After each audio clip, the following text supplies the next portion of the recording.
board meeting to order. Ms. Marco, please call the roll. Mr. Christo? Present. Mrs. Miller Herrera? Present. Mr. Dodson? Present. Mr. Mastriani? Present. And Mrs. Collins? Present. 5 present. Quorum, thank you, Ms. Marco. Quorum is present. Would you please join me in reciting the pledge of allegiance? I pledge allegiance To the flag of the United States of America, to the republic which stands, one nation, under God, indivisible, with liberty and justice for all.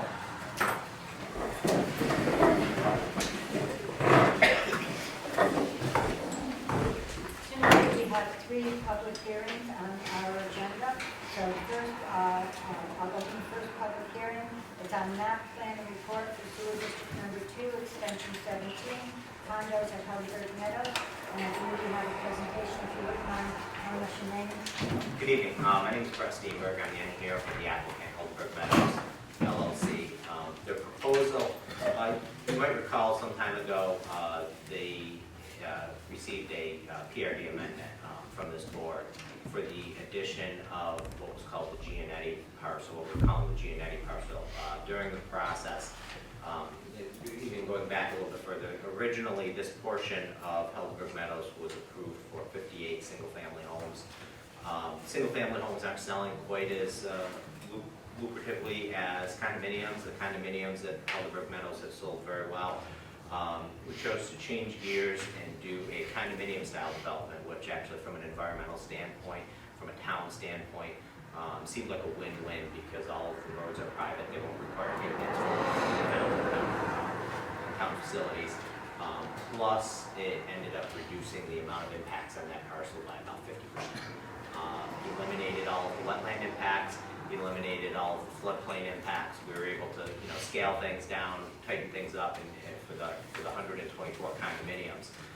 During the process, the initial processes, the applicant was approached by Mr. Gianetti to purchase this parcel, and we took a look at it to see if it would help, with the traffic flow and patterns, and it did significantly. It actually helped us loop some roads around and make the project even a little bit better.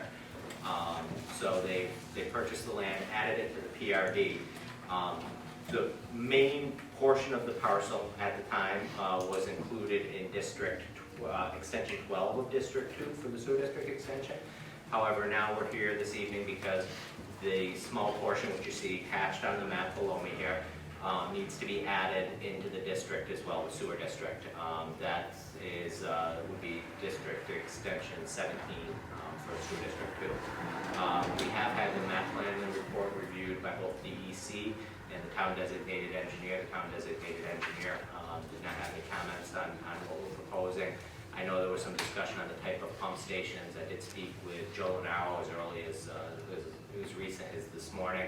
He felt that the Barnes pump stations were a good fit for this because you have Barnes pump stations other places in the town, and given the quantity of flows into this system, the Barnes pump stations just work better and more efficient.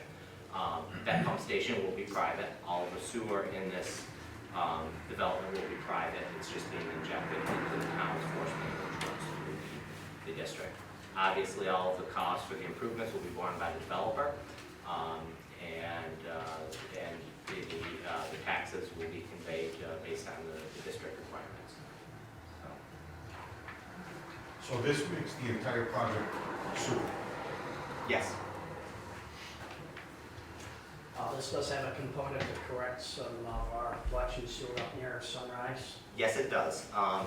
One of the items there is, some time ago, we spoke on the phone with DEC, Jamie Melton from DEC, and he was only concerned about the section from Gilderland Avenue to Curry Road as the line runs down Sunrise.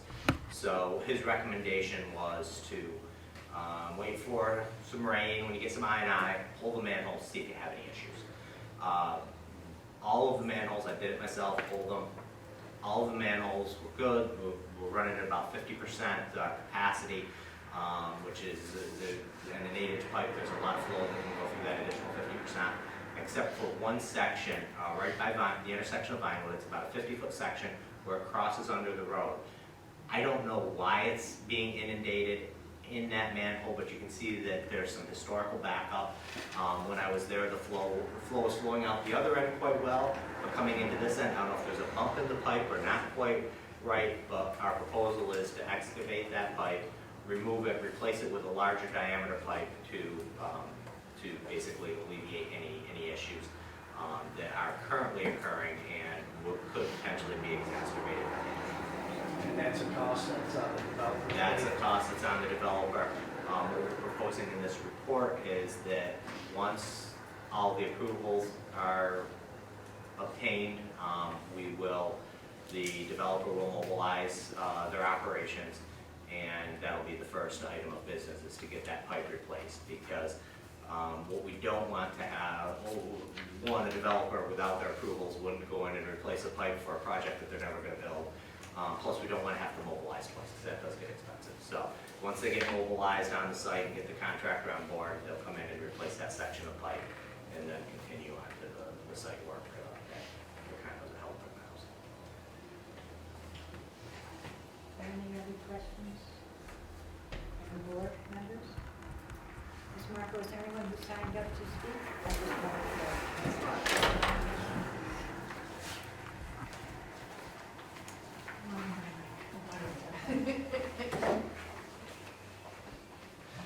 What do we got here, Joe?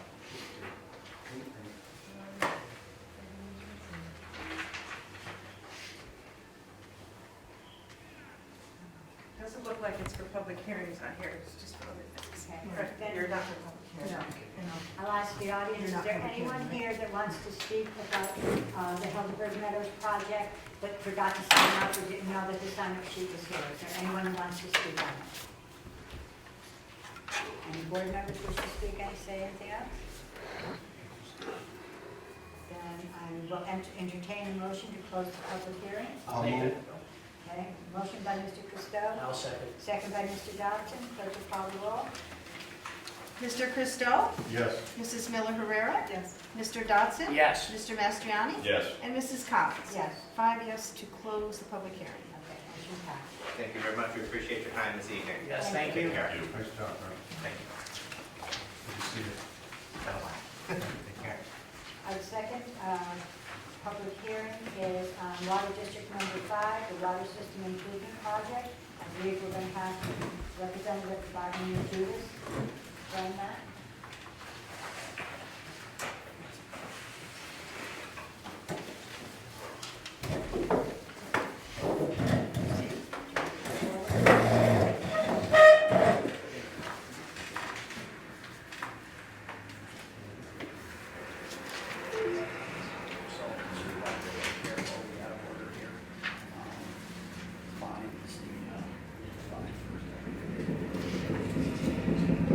I'm gonna switch it to water right now.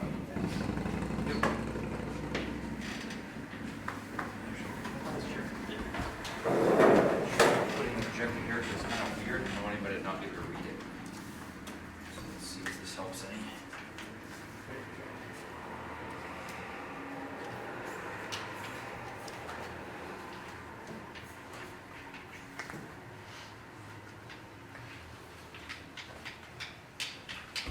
Where's the Republican vote when you need one, right? I got it else, right there. There we go. Yeah, we got an extra agenda here if you need it.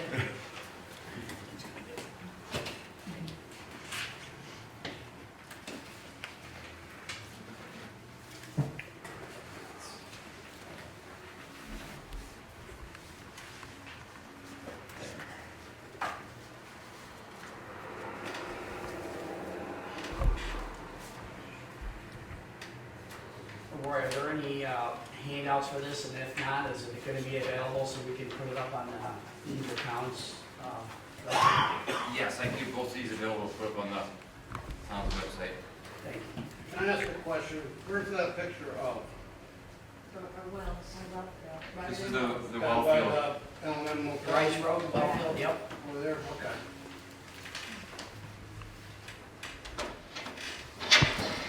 Shoot a little bit.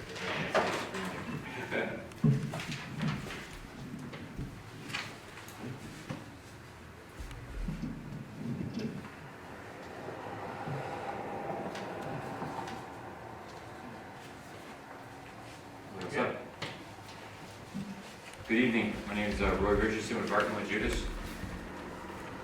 This Rotterdam Water System Improvements Project is a great opportunity to look at the future of Rotterdam. As Rotterdam grows, as Rotterdam continues to make improvements, imagine a day when you don't have to go down Altamont Ave and see construction crews out there digging it up another time. Imagine a day when there is an abundance of water for all the future development and everybody wants to come in. And this project is really about robusting the system and making it, good for the next generation and many generations to come, and not just the current demands. So with that, I'm going to talk a little bit about our project here. Today we're going to discuss the topics up here. We're going to talk about the background, kind of why this project came to be, what our goals were, the design, the project cost, the funding, and most importantly, I think to a lot of people, is the user cost impact. You know, what does this mean to your water bill? And we will cover that at the end. So the general overview here on the background of this, Water District 5 is the one that the improvements can be done in at this time. The project overall looked at the whole system, and the improvements selected were in Water District 5. Water District 5, for those who are not as familiar with the district, you have 5 wells right now, which was the first slide that the gentleman was asking about. That's the well field. There's currently 5 wells there. There are 5 tanks in the system, and this is all listed up there. You can follow along with me there. So right now we can generate 15 million gallons a day from the well field. We have storage in there. We have a few 2 million gallon tanks. We have the 0.4 million gallon tanks. So we have some storage in the system. As many people have known from past issues, storage is great, but some of the lack of redundancy when we have to fix a main means that we can't utilize that storage, you know, with the different stuff. So that's one of the things that, even though we have storage, we have capacity, we're going to talk about as we go through here. There's a lot of pipe, and that number might sound astounding, but for a town of this size, that's not really a large amount. But what's important is a lot of this pipe that you're seeing the numbers are is very old. It's been around a long time, and with that comes the diameter of it decreasing. It comes breaks because the metal is, you know, getting eaten away over years. So that amount of pipe means a lot of maintenance, and that was something we tried to look at in this project. And you can see on our last bullet here that the condition in the pipe is not great. It's old, it's been around a long time, it's done a great job serving the town, and now it's time to make some improvements so that we can continue to serve the town for a long time.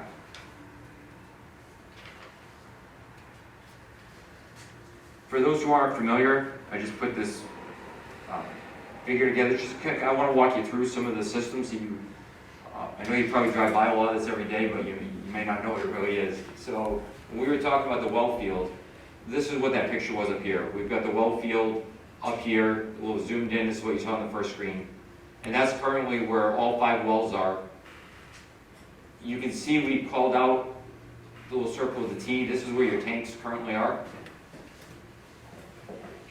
What street is that on, please?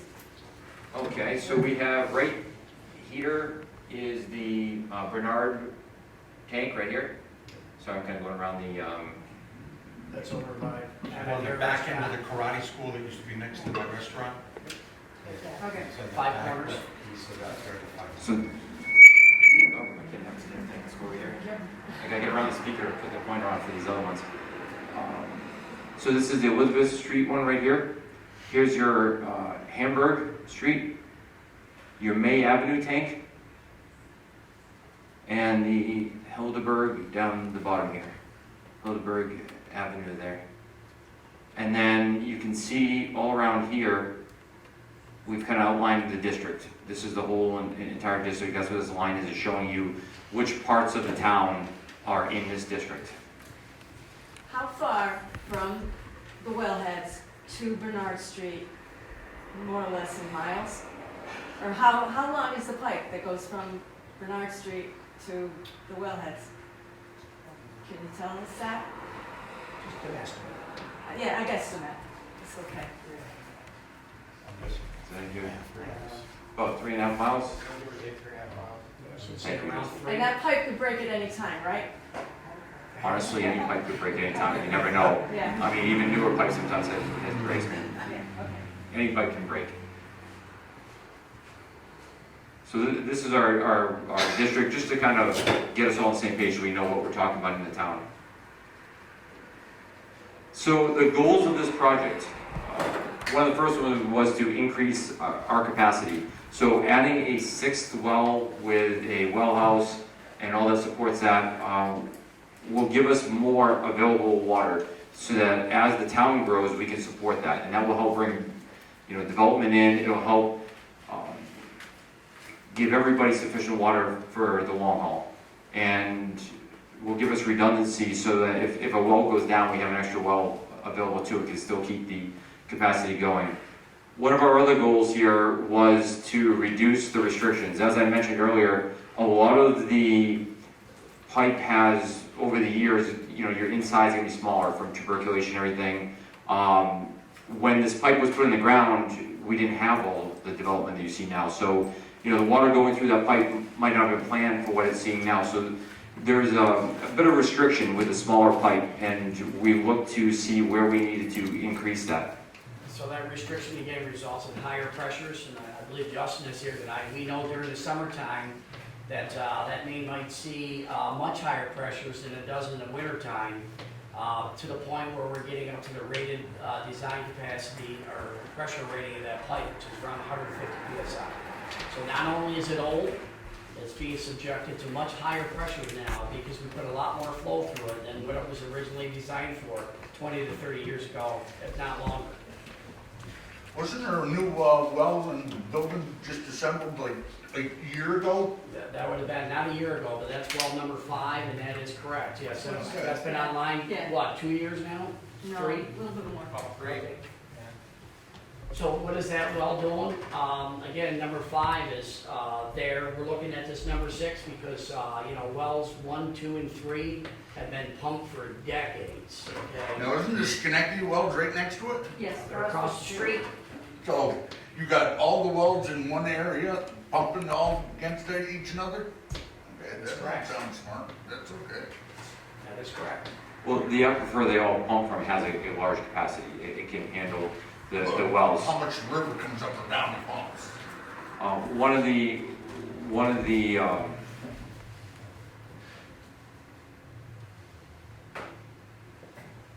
of the concerns, like I said, is if the pumps go down, and that's a thing. So the well field can support another pump. It's more the redundancy it will give us. I think one that everybody would love to hear. We want a robust Altamont Ave. We want to get that pipe larger to increase capacity, and also so we're not having to fix it all the time. Nobody likes to have to divert for the road being dug up, and I know the crew here doesn't want to have to go do that work all the time either. So we're going to look to repair that and make that a solid future. Right, that main, just so everyone knows, is in the driving lane on Altamont Avenue, so it's very expensive to fix. In addition to that, there's sections of it that are only like 3.5 feet deep, so it's constantly subjected to freeze thaw, and that's why we see a lot of breaks on Altamont Avenue in the wintertime. Another thing we looked at was redundancy. As I mentioned earlier, imagine a day when you can have a water main break, you don't take half the system down. It's to the advantage of the town to have a way to be able to block flow from a certain area in order to do repairs but still keep the whole town going. And that's what some of these valve replacements, that's what some of the additional pipe, that's what that is all intended to do, is to give you some redundancy so that you're not relying on one artery. And if that artery goes, then everybody's out for a day. So that was one of the things. Redundancy was a big thing on all this. And I did mention the valves on this, and reconnecting everybody to the new pipes. So Roy, just a comment on that, on Curry Road, basically coming from the Bernard Street tank, it does go back lots by the town offices on crossing over Sunrise. We continue to work back lots down, and then down by District 2 Fire Department, we pop back out on Curry Road. That is a 20-inch main in that location. It's a single 20-inch main. There are several 20-inch valves that are on that main now that we cannot, they're inoperable, haven't worked for years. It puts us in a very poor position from water main break. The crews have to run all over and isolate it from smaller diameter mains that interconnect to it. And there's a many valve shutoff required to shut that line down. The longer it takes us to shut the line down, the more water comes out of our water storage tanks, depleting our storage. And it's critical that we replace those large diameter valves in that section.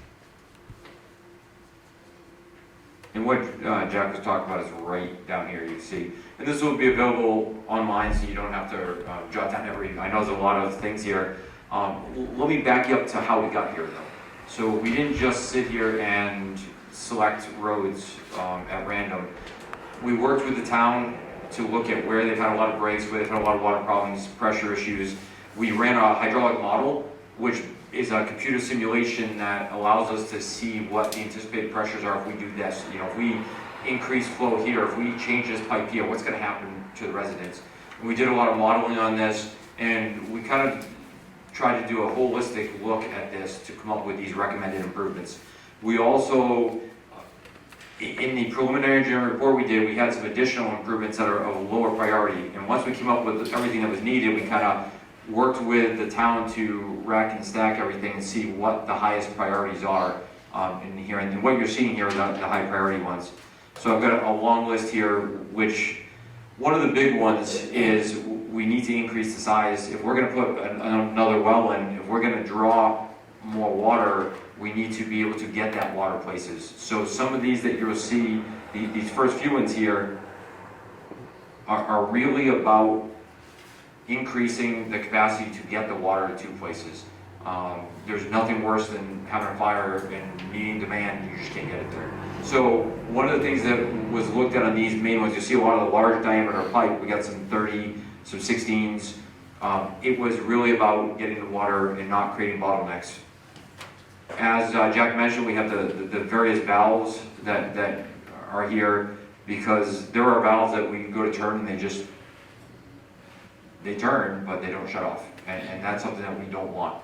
And we want to make sure that you have the ability, when the crew's out there and they need to stop water, they can stop water. And that was one of the big things on this.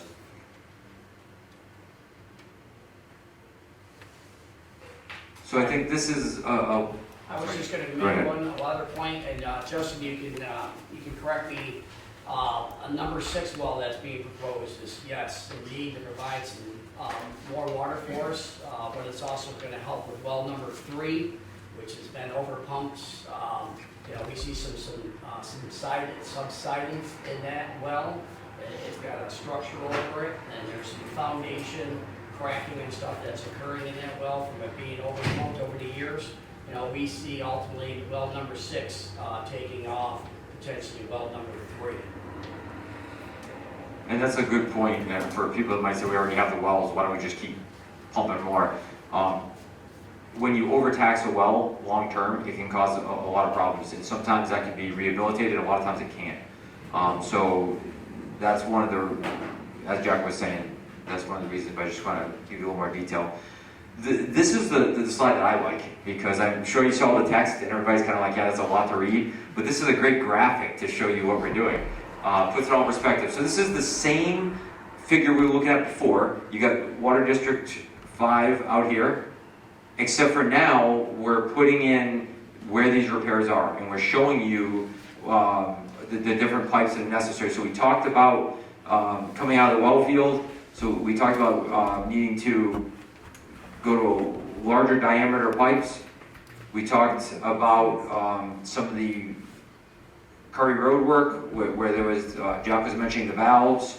So that's all in here. You can kind of see where the projects are.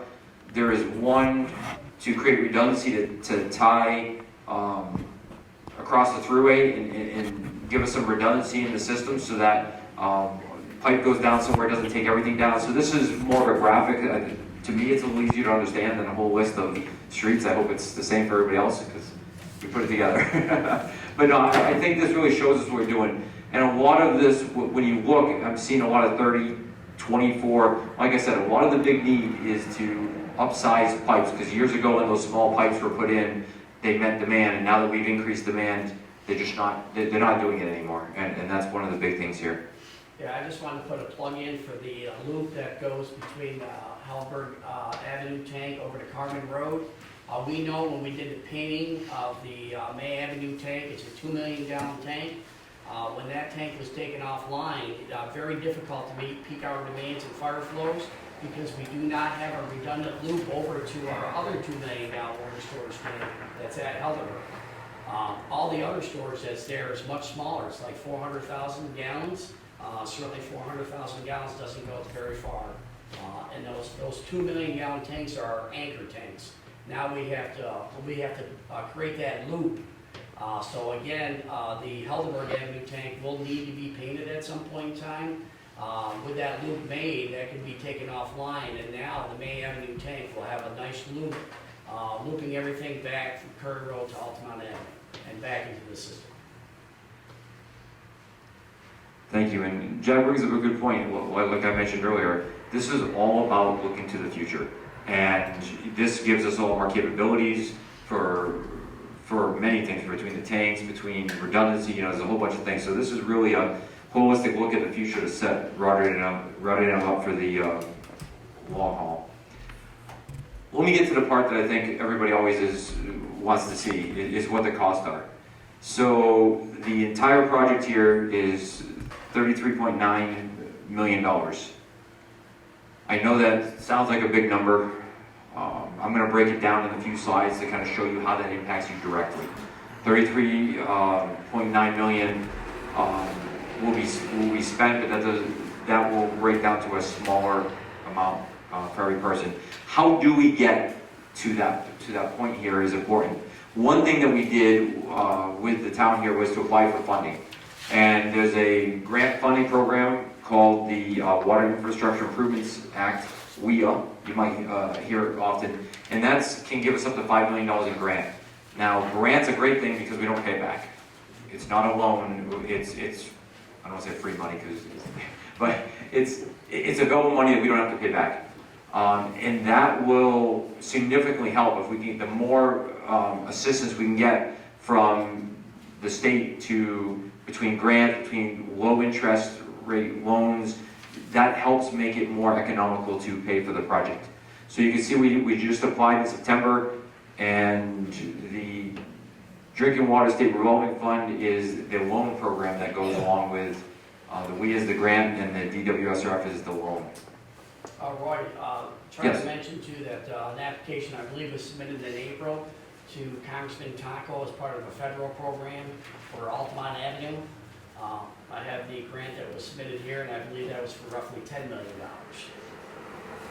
So there's another opportunity. So the basic summary here is that we are trying everything we can. The town is trying everything they can to find funds to make this more affordable. We understand that this is a big project, and we're trying to make this more economical. So how does this impact you directly? You pay your water bills, and this is what you can expect to see in your water bills. We have right now, wrong button, okay. So, I'm trying to work around the speaker, sorry if I get in front of you here. Here's where you're at now. With the project, if we can get the grant, this is, with the maximum grant, this is what you would see increase. If we don't get it, it would be this. So obviously it's advantageous for us to get that grant because it helps everybody directly. When you take what you're paying now and the increase per EDU, and EDU is just the equivalent dwelling unit is how we have this. So not every residence is the same value. If you have a multifamily, it's obviously different than single. Yes? if you have a business in this district that is a meter, is your per gallon unit cost going up and by how much? In other words, my restaurant is metered, okay? Okay. So my home, I have a home and a business in this district. So I'm seeing here that my new cost is gonna be, say, $3.16. But if you run a meter, what is my per gallon gonna go? Is that gonna double as well? It's gonna go up, I apologize, we have it broken down per EDU, I don't have it per your meter, but I can get you an answer to that. Okay, thank you. $117, is that the 5 million, or is that the 5 plus the 10 that he's talking about? Just the 5. Just the 5? We haven't put the 10 in yet, because it hasn't been, I mean, we haven't heard that we've awarded anything, so. We just have submitted. We're trying to take advantage of, the federal government telling us again, they have all this money that's coming to fix infrastructure. And as we know, it's a competitive process, so we're continuing to reach out to our elected representatives to say, hey, Rotterdam has a real need here, especially on Altamont Avenue. We tried to put in what we thought was a critical project for us, something that was really needed. We could give them all sorts of information on it, and keep our fingers crossed that it'll be something that'll be considered by the congressman and included in the budget and directly to the town of Rotterdam.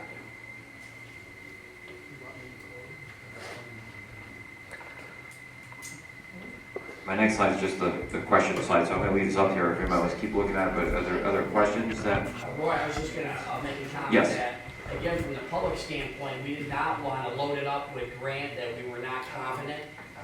The WIA grant is something that we are confident, for a project that's being proposed here, we think that it's competitive, we're very competitive. When you get to the federal money, like the $10 million, there's never a guarantee when it's a community going to the elected representative that they're gonna put that kind of money on us.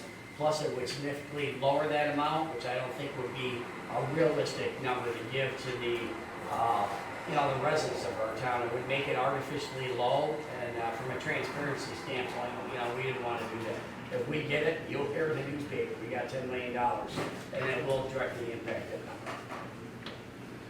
So if I'm understanding this right, this pump number 6 will help the situation, but in fact, pump number 3 could crash at any point in time. So how much kind of money are we talking to fix pump number 3 after we put in pump number 6? Pump number 3 is done. So you just seal it off? Decommissioned. It would be decommissioned, yeah. So with this 34 million, does this bring us up to where we're needing to be, or are you going to come back a year from now and say, 20 million? As a resident, that's a question I have to ask. No, you're right, and like I mentioned, we did an engineering report, and we identified, different high, medium, and low priorities, and some of the stuff that you'll see in the lower priorities were like rehabilitating the tanks, recoating them. That's a process that gets done every 15 or so years, 10, 15 years. And so this will enable that, so there will be other things that eventually will be general maintenance, so this doesn't say, hey, you'll never see that again. What this does is set the town up so the town can do what it needs later on and everything, but there's not, as far as I know, you're not envisioning another $33 million job, so it would be smaller stuff. Well, we are trying to take care of something like Altamont Avenue, where we could spend hundreds of thousands of dollars, and we do, and that's coming directly out of Water 5's budget, and we're trying to prevent that, because if you're gonna spend $300,000 a year fixing things there, or even $2, that's all money that can be used to pay principal to correct it all, and then it's taken care of, and we're no longer spending those dollars. So by putting in well number 6, how long is that going to get well number 3 to stay functional, or is that ready to quit at any point in time? Correct me if I'm wrong, I mean, I don't want to alarm people, The deal with 3, 1, 2, and 3 are all original well. 1, 2, and 3 are all original plant. So when they were drilled, they were 75-year wells. So you did the math, they were drilled back in the 50s. On top of that, they've been overpumped. So that shortens lifespan of the well. Number 3, for whatever reason, started sinking in the ground a number of years ago. The column pipe is actually at the point where it's touching the casing of the well, which starts to throw vibrations and stuff up into the motor. So we've had the pump base shimmed as best we can to keep it aligned, but adding insult to injury, each one of these, the design of these wells, they have a screen at the bottom of them just to keep any well gravel and stuff coming up in the system. That well has already been rescreened once due to perforations. So you're not allowed, really, not that you're not allowed, but you can't rescreen a well once it's been screened once. It cuts down on your capacity. So 3 is basically on borrowed time. There's 2 schools of thought. One, you could leave it as a backup well and not use it, and then hopefully, you can limp it along for longer, or you can, for lack of a better term, run it into the ground because it stays at home winter. Justin, what's the capacity of 3? 3 do about 2,000 gallons per minute, so she's good for almost 3 million gallons of water. And it was our best well for decades. It was. Back in the 80s, late 80s, they drilled well number 4. She'll do about a little over 3 million gallons. And then when we went for well number 5, we said, let's go for grow. And that was designed to pump 5. It'll do 5.3 on a good day. So you still have the existing 3 wells, number 1, which will only do about 1 million gallons. It was designed to be a backup well or an emergency well. 2, 3, and 4 are all basically the same exact design. So. Roy, if you would just mention, like that state standard says, again, you're gonna be able to meet a maximum day demand with our largest source or well offline, and that hurts us, not having a 3. That's why 6 is so important. I understand. I guess my question is if we're this close to keeping up with our capacity for the town of Rotterdam, why are we selling water to other towns? Very good point. Are we making money?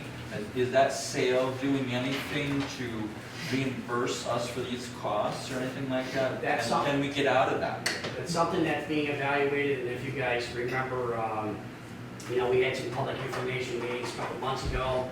That issue was brought up relative to the agreement that we have. I believe we have roughly 2.5 years left, if I'm not mistaken, in that agreement. There was many questions asked during that meeting of why we're in that position and what our future plans are. I think it's up in 2024, and I'd encourage people to stay on top of it, so that if you do feel strongly one way or the other, you do come out and voice your opinion on it if the contract is renewed. The other thing I'd like to say is, I don't look at it quite like an engineer does, but my husband ran the water plant for a lot of years. And the things that I'm concerned with is when we have a water main break, and that can happen just to the upheaval in the ground up there, all right? We want to keep the majority of the people with drinkable water, all right? And that's for safety issues. We want to make sure we have enough pressure in the lines so that if God forbid there's a fire, we can fight it. And what I'm most excited about this plan is isn't there another loop that's somewhere around Oaklawn? Are we doing 2 different loops for, I thought there was another loop in around Oaklawn or something? Say yes, Yes. actually we are. And that will help feed the system to the other areas of the town. And like Jack said, from Hamburg Street under the thruway, we can feed Carmen. And the other thing is when we do replace hydrants, we have a new code. So we're going to standardize all of the hydrants, which will make it easier for the firefighters. They might have to use an adapter as we change them over, but then if they buy hose, their hoses will fit every hydrant in Rotterdam, which will make it easier for them. And also, I think sometimes some hydrants loosen left to right, the others right to left, and they'll all open the same way, which should help them to react faster to a fire. And the third thing is the valves, because I know we've had to shut down large areas of Rotterdam because we have to go from valve to valve to valve until we get one that shuts it down to fix the break. So those are my 3 areas from a non-engineering approach. And that's what I really like to see for the town, for the safety of the residents. Is there anybody else on the board? Is there anybody else that wishes to speak on this public hearing? Well, now's the time to ask the questions, and we're here to see if we can give the answers. Mr. Metzger?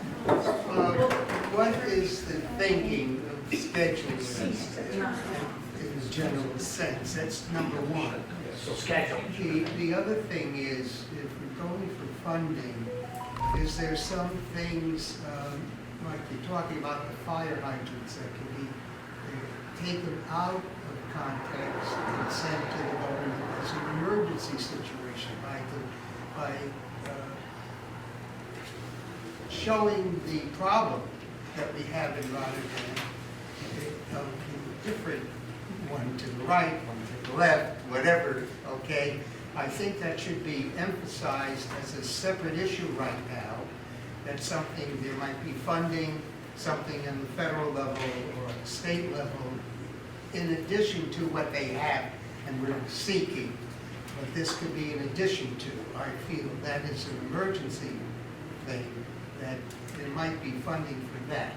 The other thing is, I will call Mr. Paul.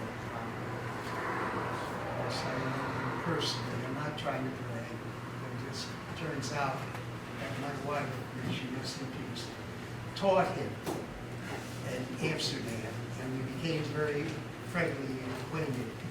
And I would like to make a call to his office in Washington to get to, yes, I'll give you this. yes, what I would like, and try to see if he'll call me back Okay. after all these years, and have a discussion about moving on this funding, not sitting on it and waiting till November for elections.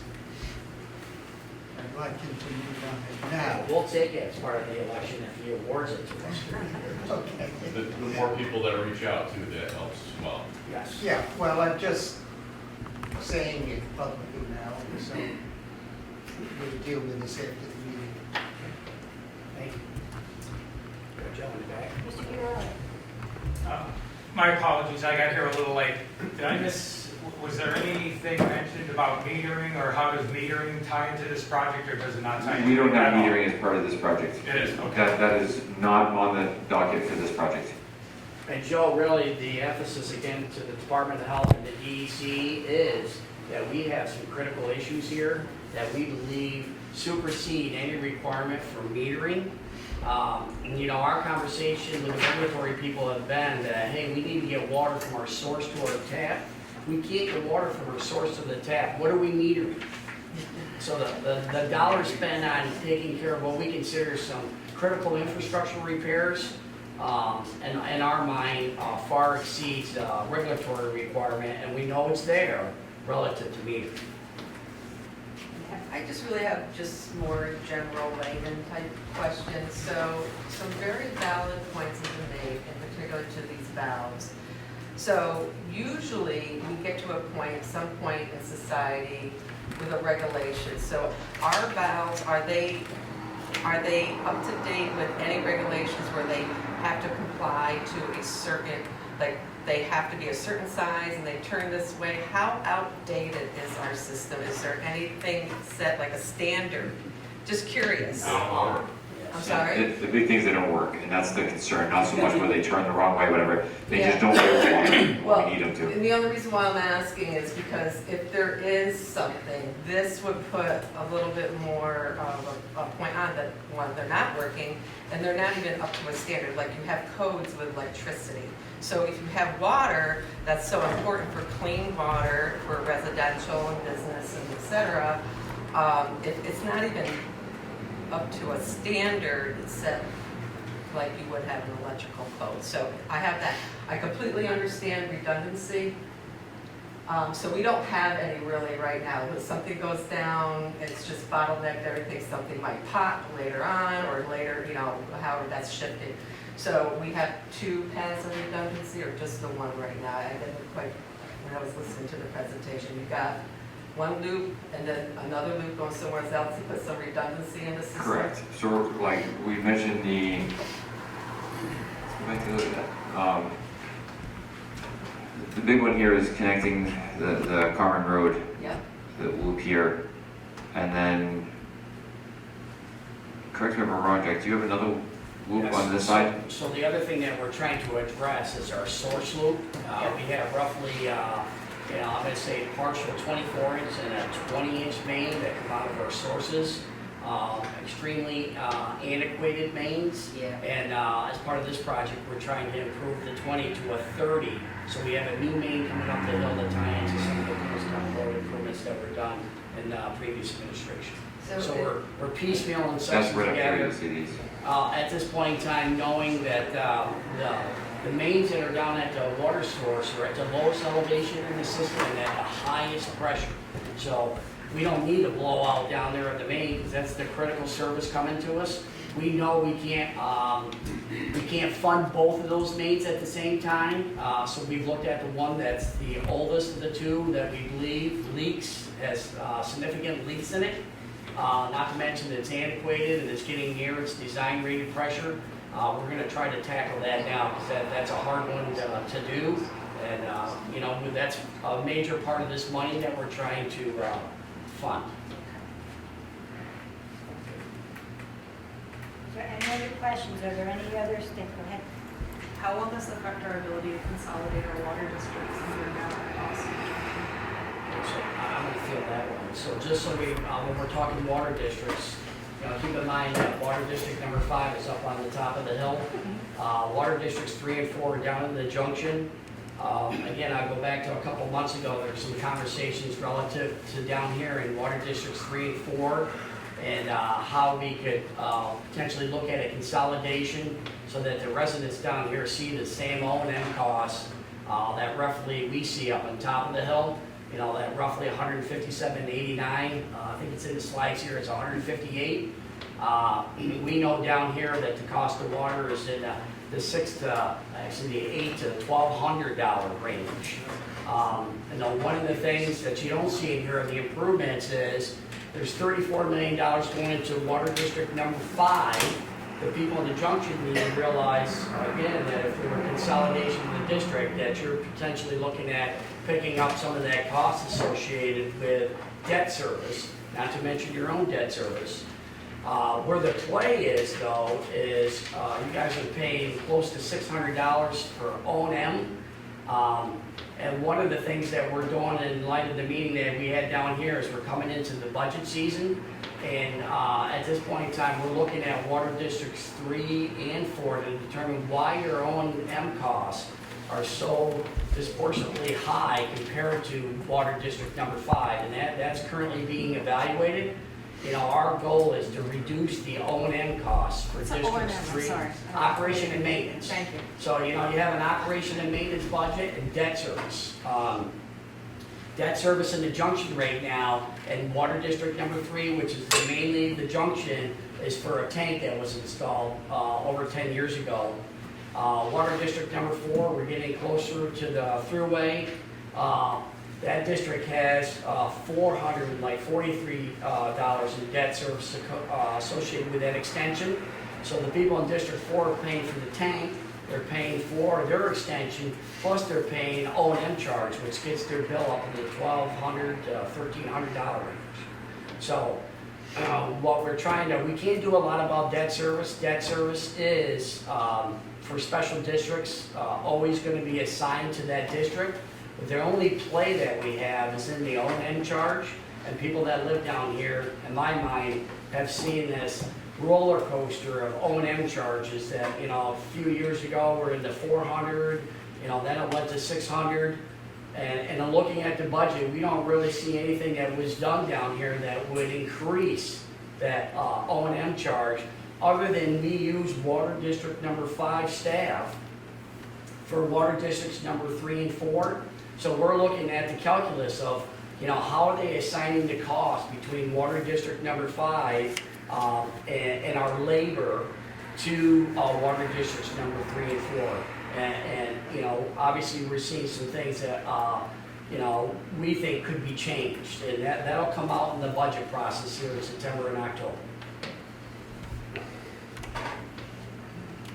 So I guess my question might be for Mr. Tingley.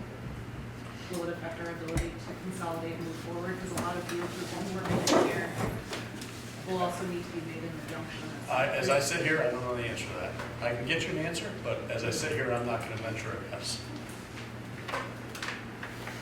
Sam does bring up a good point. Sorry, Sam.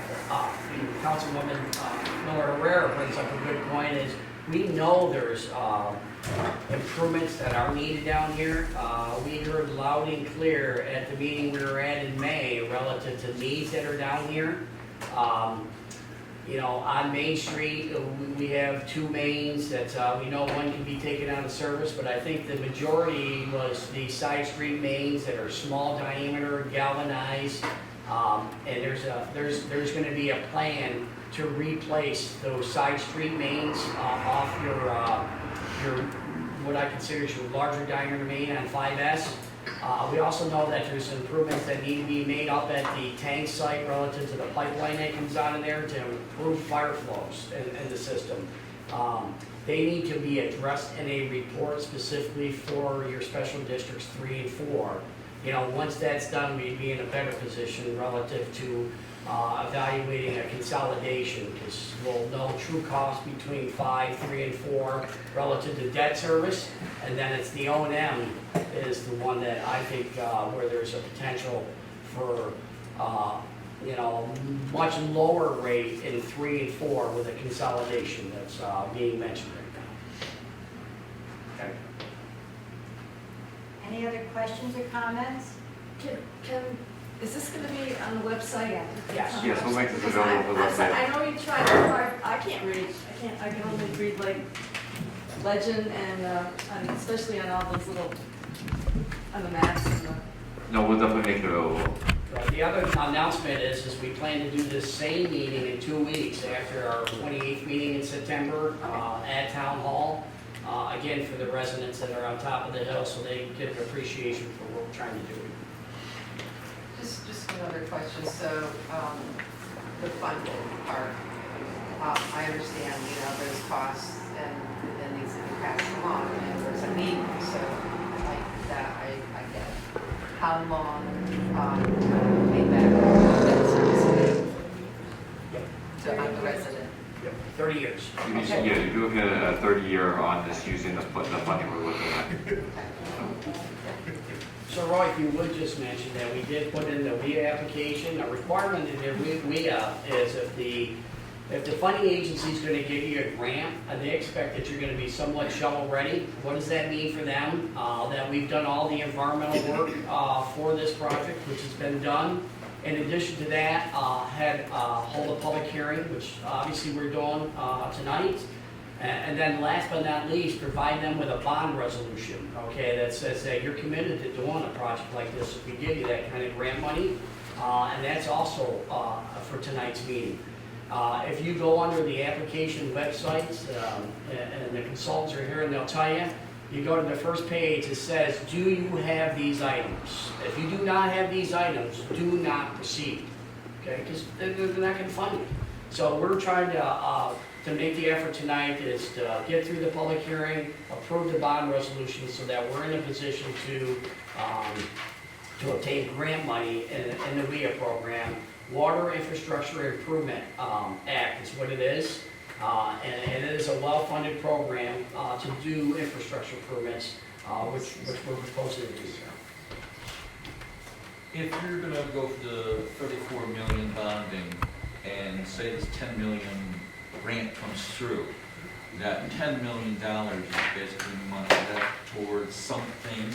Is that going to be used to put in well number 7, or what would be the plan for that $10 million? I think that we would want to try to leverage that money to this $34 million, and if the funding agency comes back to us and says, nah, you know, we're going to reduce your WIA grants, we would immediately start going to our phase priority 2 improvements. And we do have several priority 2 improvements that now start getting into our water storage tanks that have not been painted for many, many years. And there are some other critical water mains that you know, we need to evaluate. We continue to look at the Curry Road section between the 5 corners and basically Helderberg Avenue and Altamont Avenue. That main in that area is a single 20-inch diameter main, and we've known we've had water main breaks on that main before. That separates our source from our storage. The major thing that we have in our favor, and that's why we're asking for this Carmen Road loop, is all of our heavy storage 4 million gallons is between the May Avenue tank and the Halderberg Avenue tank. That buys us a little bit of time when we have a main break there, okay, to get, to serve our residents and to provide fire protection. But we cannot go for very long, okay, without having source replenishment. We do have an interconnection with the city of Schenectady, but it's basically domestic demand. It's a small diameter connection, you know, something that might be 8-inch. You know, there's a big difference between capacity in an 8-inch and a 20-inch main, so it's not like it restores our water storage tanks very quickly. So we know that is the critical location. The other thing that residents don't understand is we have a railroad that bisects our distribution system, in my mind, between an east and west distribution system. And if you know anything about the railroad, is there's only a few crossings that we have that loop our system from the east to west to those water storage tanks. All the other crossings that we have, and there's not many of them, so keep that in mind. So we come up to this barrier called the railroad, and there's just a few crossings going across the railroad providing service to what I consider is the highest density population in the town, being served by May Avenue and Halderberg Avenue. We need to address that issue because that 20-inch main is indeed, as Molly had mentioned, going Oak Lawn and through underneath the bridge. Okay, that is our Achilles heel, and that needs to be addressed long-term for the town of Rotterdam. And that's where I focus mine, from a town standpoint. I'd encourage everybody to go look at this information when we put it up on the website, you know, digest this a little bit. But I think what I hope that you heard tonight was that the town is looking long-term. The town is thinking about your bottom line. They're trying to be responsible with taxpayers' dollars. The town is not looking to do patchwork because that gets expensive when you have to do immediate repairs. And they're looking to robust the system for the future and make this a solid system. And they welcome your feedback, so please digest it a little bit. And as Jack mentioned, the 28th will be talk again if you want to come to town hall, and the town will always take your feedback on this. So, are there any questions? Oh, sorry, I'm going to just make one more comment. In that 10 million, if you go to our Shellmont area of our system, there are no water storage tanks. So when you look at the town of Rotterdam system, over by Evans Restaurant, okay, in the Five Corners is our last tank. As we come up from the hill, as you start to go west over to Shellmont, where all our future developments going to occur, we have no water storage in that area at all.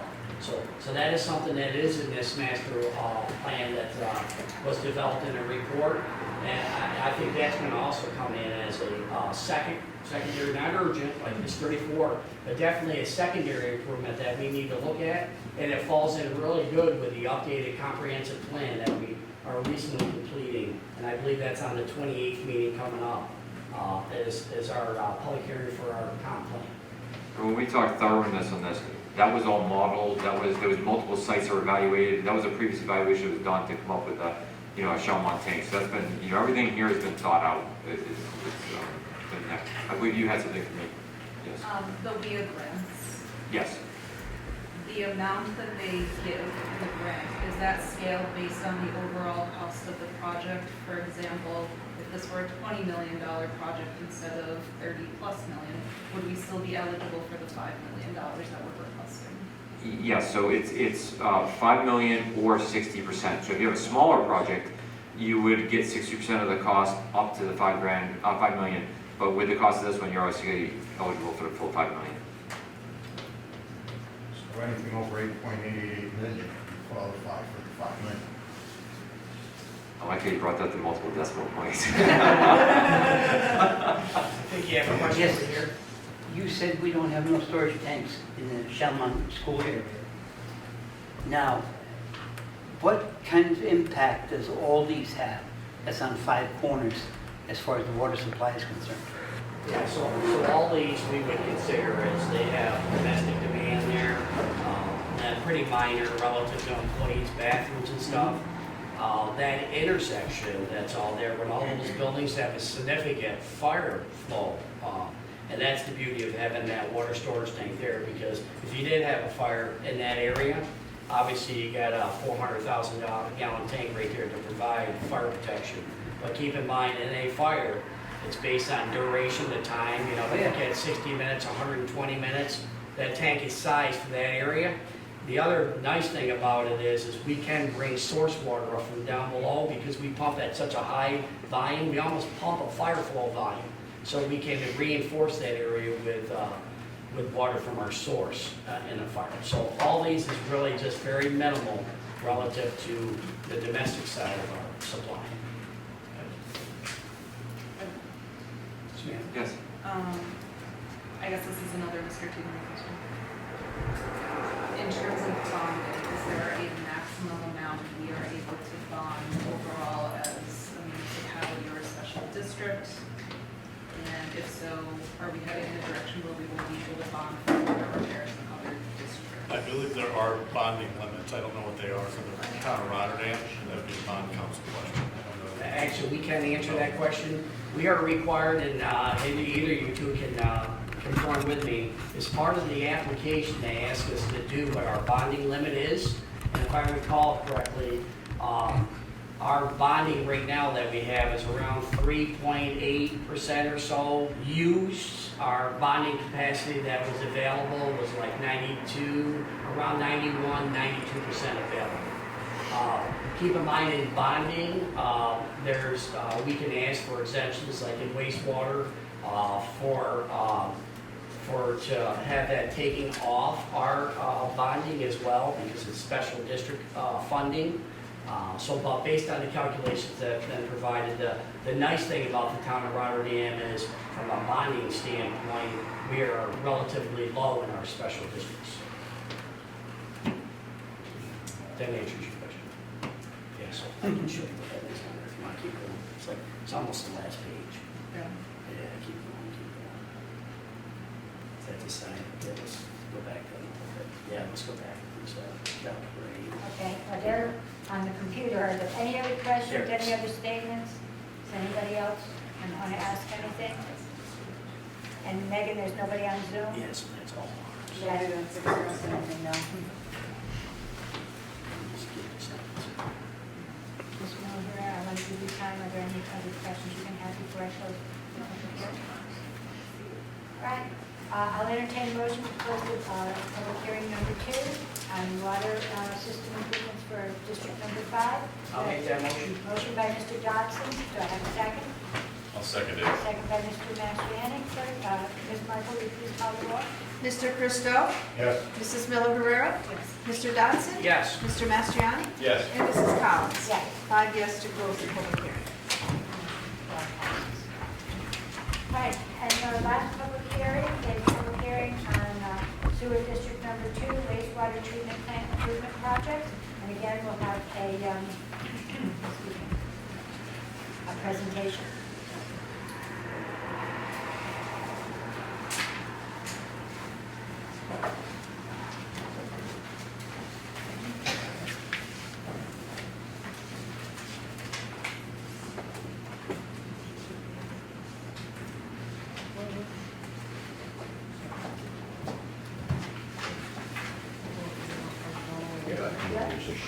All right. Good evening all. Don Fletcher, Barton and LaJudas. Thank you for joining us this evening for a discussion again on the Rotterdam wastewater treatment plant. So this is a picture of the current treatment plant facility down on West Campbell Road across from Van Mall. The sewer system in Rotterdam, I believe, services approximately 20% of the town, which includes this treatment facility, approximately 30 miles of pipe, and about 12 pump stations. This project in particular is looking at the treatment facility. And we're looking at doing improvements to the entire facility. So essentially sewer comes in, there's some preliminary treatment down here, some primary treatment that's going to be rehabbed here, and then the secondary treatment, which is the biological treatment, comes to these old tanks, then up to what's called these RBCs, then to these clarifiers, out for disinfection, and then out to the then discharges to the stream. Sludge is handled between some digester tanks here and a press building there. So it gives you a real rough idea. I'm not going to try and get too technical with the wastewater treatment plant, but that gives you an idea of kind of when the flow comes in, what happens. So Similar to the previous report or summary that was just given in the public hearing, we're going to go through the background, the goals, essentially our recommendations to meet those goals, and the cost.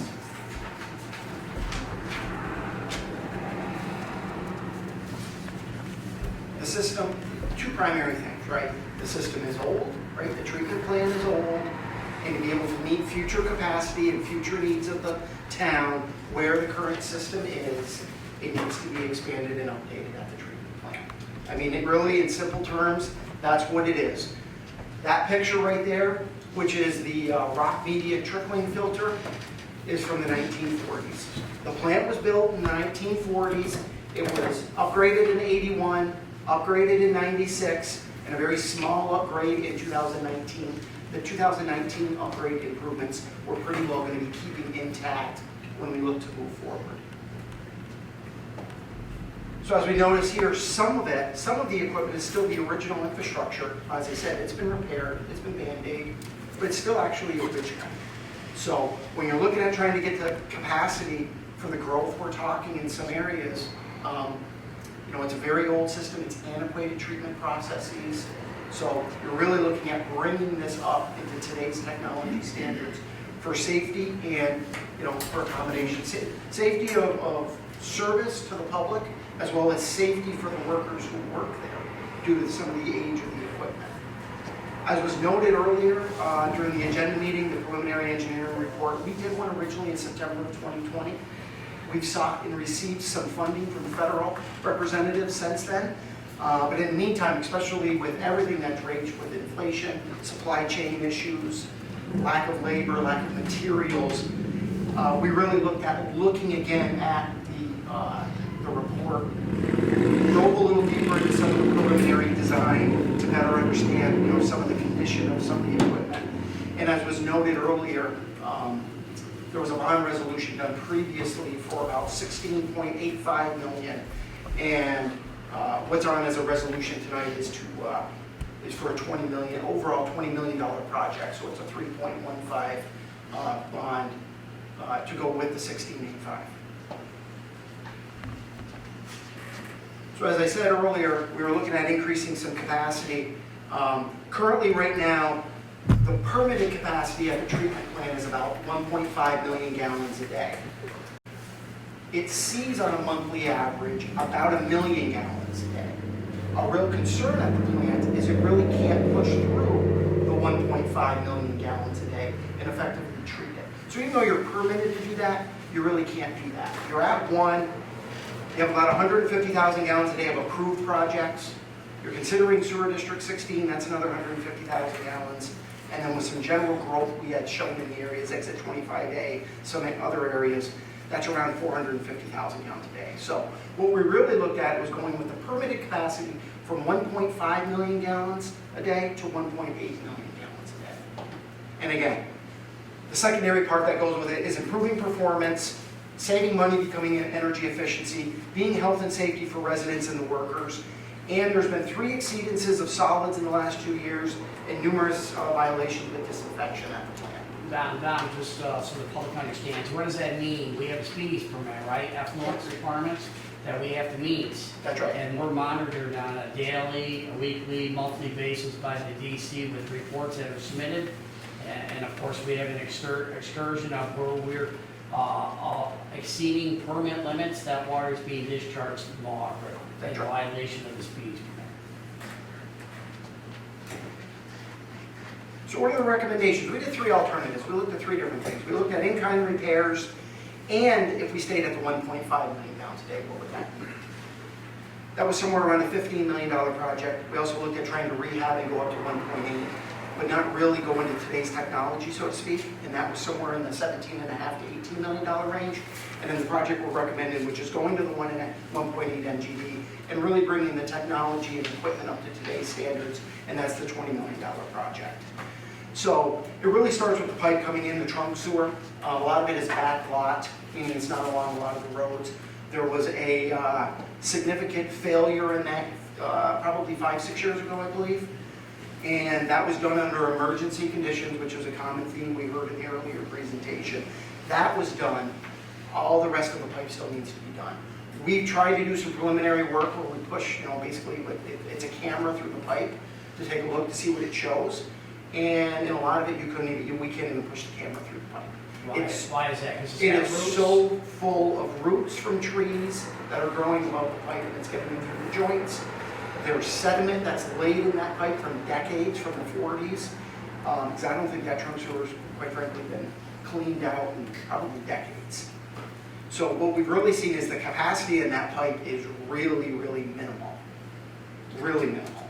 And the result of that is it backs up our sewage collection. Backs up in the sewer system, that 18-inch pipe doesn't have enough capacity, and quite frankly, you're just looking for trouble to eventually have problems with it. So, as we'll see later, it's about $3.5 million out of the 20, I believe it was, for the trunk sewer repair.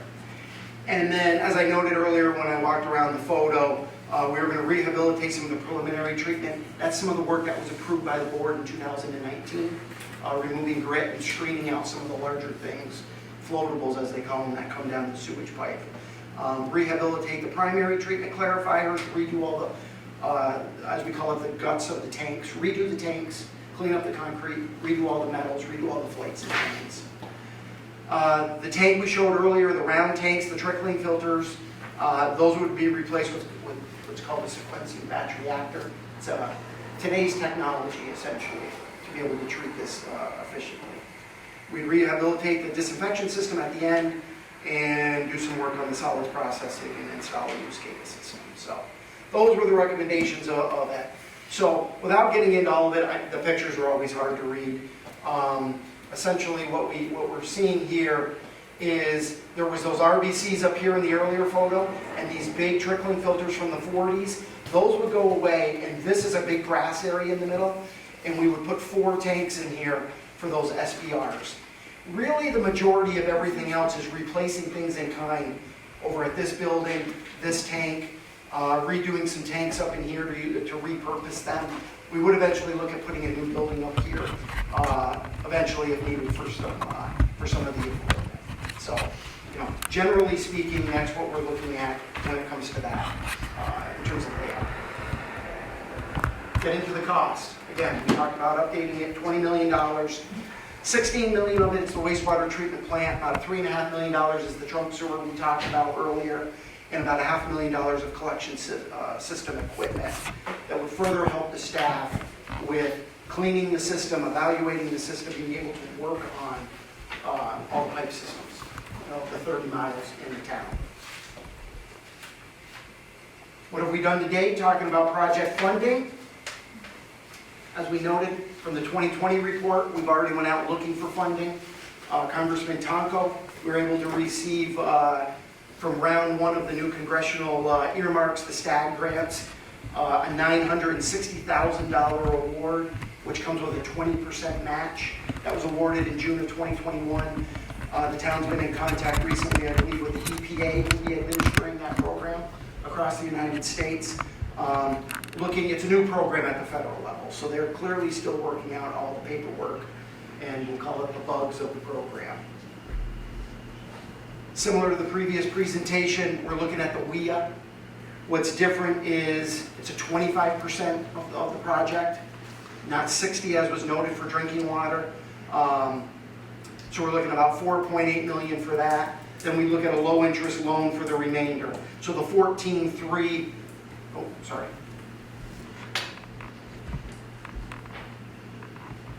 the 14.3 with the 4.8 with the million is the $20 million. We're also looking at the water quality improvement program, which is potentially a 40% grant, and then what's called the Northern Borders Regional Commission. That's a federal program.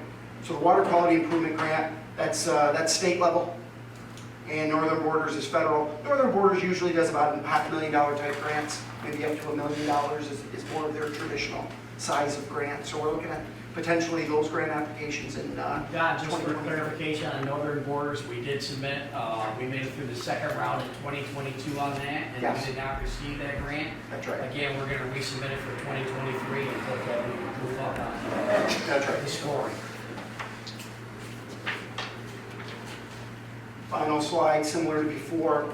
what does it mean to the typical user cost, the typical house, typical EDU within the district. Currently, it's approximately $385 annually per year for a typical user. Basically, it'll range, the operations and maintenance would go up approximately $20 a year, 19 as the slide shows, depending on, if we only secure the Tonko grant, compared to getting the maximum grant, which is the Tonko grant plus the WIA grant for the purposes of this analysis, it will go up anywhere from $180 a year to the $260. So you're basically looking at the sewer going from $385, somewhere into the range of $585 to $665 a year. And Don, this would be a good opportunity here to discuss consolidation here, because we do in sewer district number 2, there's, with our presentation tonight, roughly 17 different extensions from the original sewer districts. In addition to that, we have several areas of our town that are considered out-of-district users. A lot of the area down by the mall, all considered out-of-district. We have a couple, I believe, condominium complexes that you kind of wonder how they could be out-of-district. I'm talking in the Malozzi's area. We have another area that's over by Anna Road that's out of district. So a lot of times those residents are calling us, their neighbors are getting charged one rate and then they're getting charged 1.5 times, because we're allowed to charge up to 1.5 times for out of district.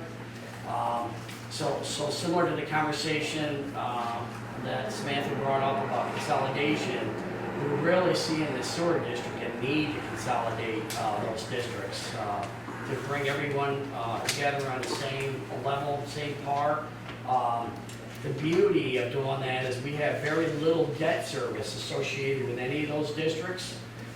So the requirement of each little individual district paying for their debt service over time that's solely allocated to them, that's much less of an issue here. And this, in my mind, from the town board standpoint, is a very good time to look at consolidation of our sewer districts in the town, right? For sewer district number 2. Like you said, there's not a lot of debt on the books. So the good news is there's not a lot of debt on the books. You don't have a big mortgage. The bad news is you haven't done a lot of improvements to the system over the years. So, it's balancing that. That's what it comes down to. So, and with that, any questions? A couple things.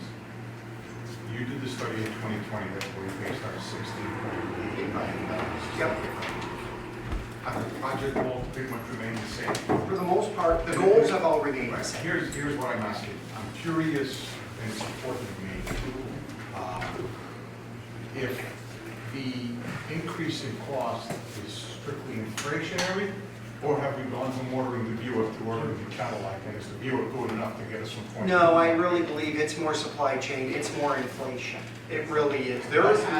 What has changed as far as, I don't want to call them luxury, because the first trip I made, when I was first elected, it was to the sewer plant. They hadn't, this was 2016, and they hadn't so much as changed the circuit breaker since 1994. So, clearly there is a need. Where I'm torn is, how do we keep going from 16.8 million now to 20 million? And does going to 20 million help us get to consolidation? Because that could also affect my opinion on this thing, because I'm a proponent of consolidation. What is that? Does that additional money help us get there in any way, shape, or form? I hadn't thought about it that way. I don't know if it helps you get there with the I consolidation. think it's going to have a direct impact on what our final user rates would be. There's no doubt about that. I see that coming down. Yeah. That's the beauty of consolidation. It is. I think you're right. I believe the town needs to consider the consolidation of this with all the different extensions at the district, so on and so forth. That's my professional opinion on it. But I will tell you, we didn't all of a sudden, to your term, Cadillac things, and we didn't really add. It's not like we all of a sudden went back and said on the primary things, we missed this or let's go do this. We tried to do what we could, especially from the 19 upgrade, to keep that.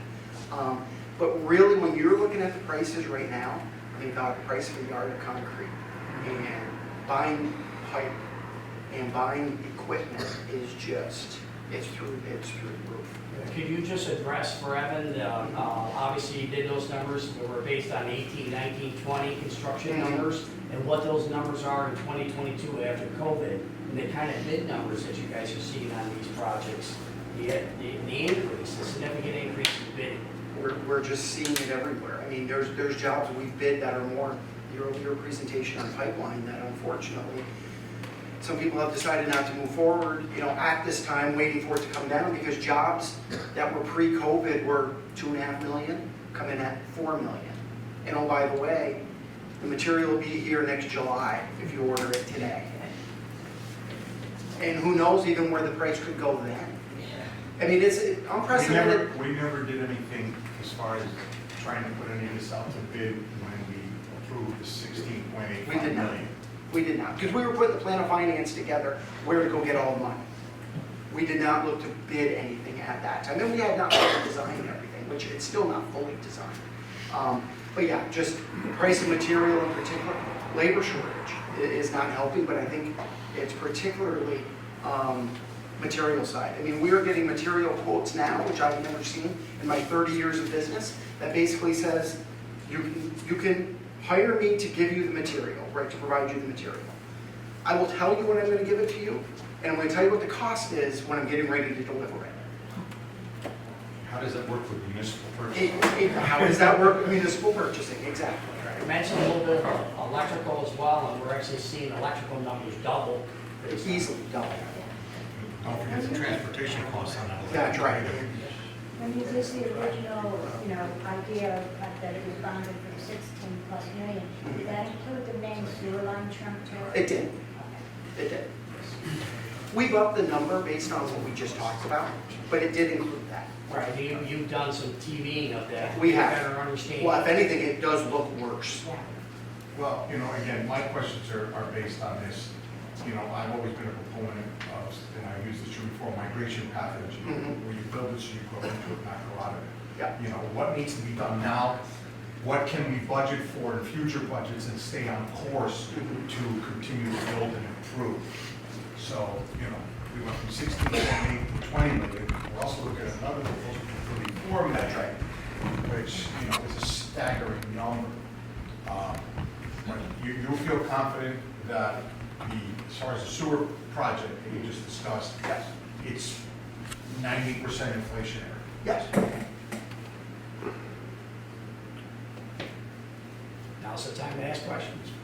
So if I'm understanding this right, Yeah. you're just bringing it up to date and not increasing any kind of capacity. Well, we're going from 1.5 to 1.8 on the permitted capacity. So we're going up 20% in permitted, but right now it gets 1 million gallons a day there, and that's about all it can push through. But I'm not on the sewer district, okay? As a resident who is on septic tank, I'll tell you, yes, of course you need to make it workable and safe and secure and all like that.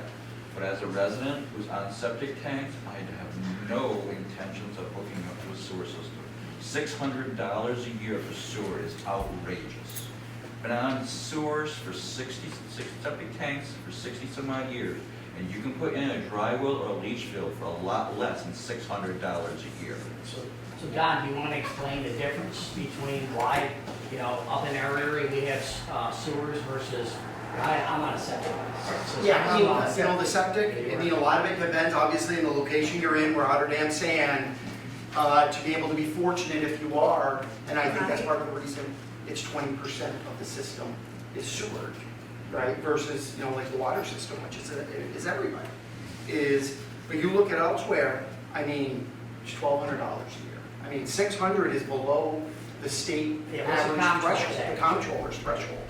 The comptroller tells you what they deem to be affordable in New York for municipal water, municipal sewer, and $385 is well below.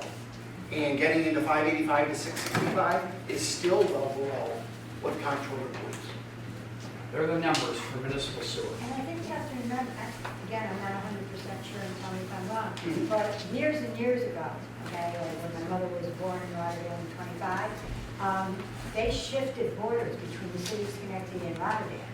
And when they did that, we took over part of the city, which already had city water and sewer. So I think that is, I don't know if Rotterdam ever decided to just do sewers. I think when they switched over and they moved the borders, we ended up with sewers. And then we built from there. Well, something I'd like to remind you, years ago, there was a proposal or at least a discussion of making this sewer plant a transfer station and letting the city process our sewage. Was that looked into from a dollar cost? We talked in general about that with the town previously, about what it means, what it means more about, your future and the future that you can provide and the opportunities. It was not one of the three alternatives with specific. Don, you may want to just address the fact that sewer district number 7 does go to the city. It does. And we do, so our eastern portion of our town, and now including Hamburg Street, is going, potentially Whispering Pines, is all going to the city, of which the town has an agreement with the city.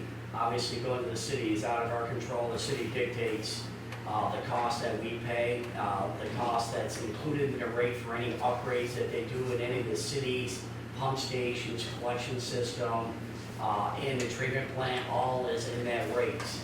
And looking at this from my standpoint years ago, you always look for consolidation if you think that there's potential to save money, but at the same time, having, in sewer district number 2 and having a wastewater treatment plant that's in your control, you have a lot better control over what the costs are to the residents, as opposed to potentially looking at sending sewer to the city. All right. I think so. Well, Samantha had a question. Oh. Go ahead.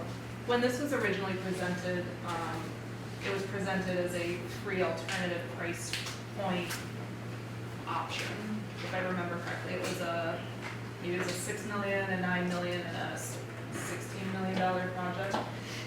I don't remember the first two, but I could get them for you. I apologize. I don't. I could probably pull them, but when we discussed them initially, it seemed like the comfort level with the $9 million project was where most people were, but $16 million would allow us access to better grant funding. It would. And we were told that by bonding at the $16 million and that top end, we would be able to get reimbursement from other places or better match funding. That's right. I believe it's the same thing. How does this compare to the $9 million plan, though, that everyone was comfortable with? Well, the $9 million plan was a lot of retrofitting of the existing. It wasn't redoing the heart of the plant. It wasn't going to the 1.8. And I have to look, because I don't think that has a collection system, which was the 3.5 on top. Don, did the 9 include a process upgrade to go into the? It wasn't to go to the SVRs. No, that's what I'm saying. It was to stay with the current technology, update it, not the collection So system. when we say current technology, actually that's 1980s and before technology with the trickling filters and And the RBCs. that are very antiquated. Very antiquated technology. It's old technology. It's 40-year-old technology. So at this price point, are we talking about technology that we will not need to upgrade again for at least the duration of the debt service? Absolutely. So for 30 years, we're not going to have to touch this wastewater That's treatment right. plant again? Right. You'll have annual costs, and you will have things that need to be maintained. Routine maintenance stuff, Routine like a maintenance. car oil change But- and belts. Exactly, but it is not coming back for 5 or 10 million after. Just What condition does that that on, look like? just condition that on is the town or known municipality has control over the federal or state government relative to regulatory, That's right. fees permit. That's right. So of course, over the 30-year period, at any point in time, they control a regulation that says we need to treat something that this plant is set up to treat. This treatment plant right now, not to get into too much technical details, is treating, again, solids, some nutrient. They could come with an ammonia limits, nitrogen limits, other limits to us because of the Mohawk River, and that's our receiving stream, that would dictate if we have to do other improvements to our treatment plant over that 30 years. Right. But this process gives us flexibility to treat that stuff That's right. very easily. But this fits into my point of migration path engineering. Yes. You're going to design it in a way, I'm assuming, Yes. that, you know.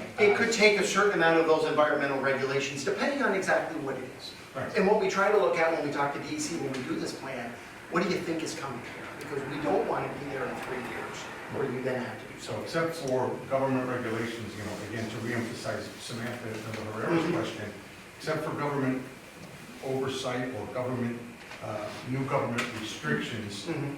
you know, we won't need to, you know, That's right. we need to adjust the technology, not reinvent the technology. Exactly.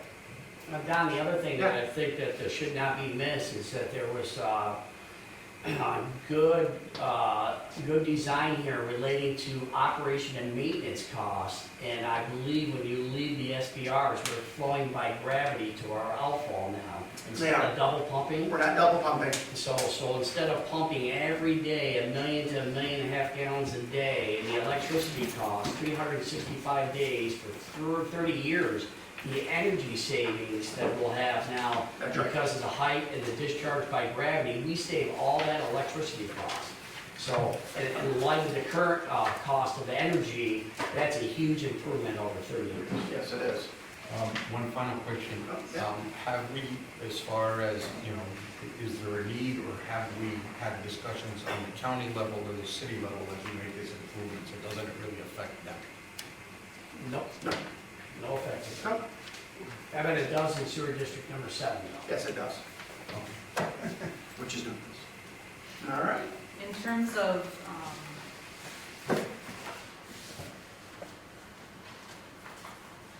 sorry, I lost my train of thought.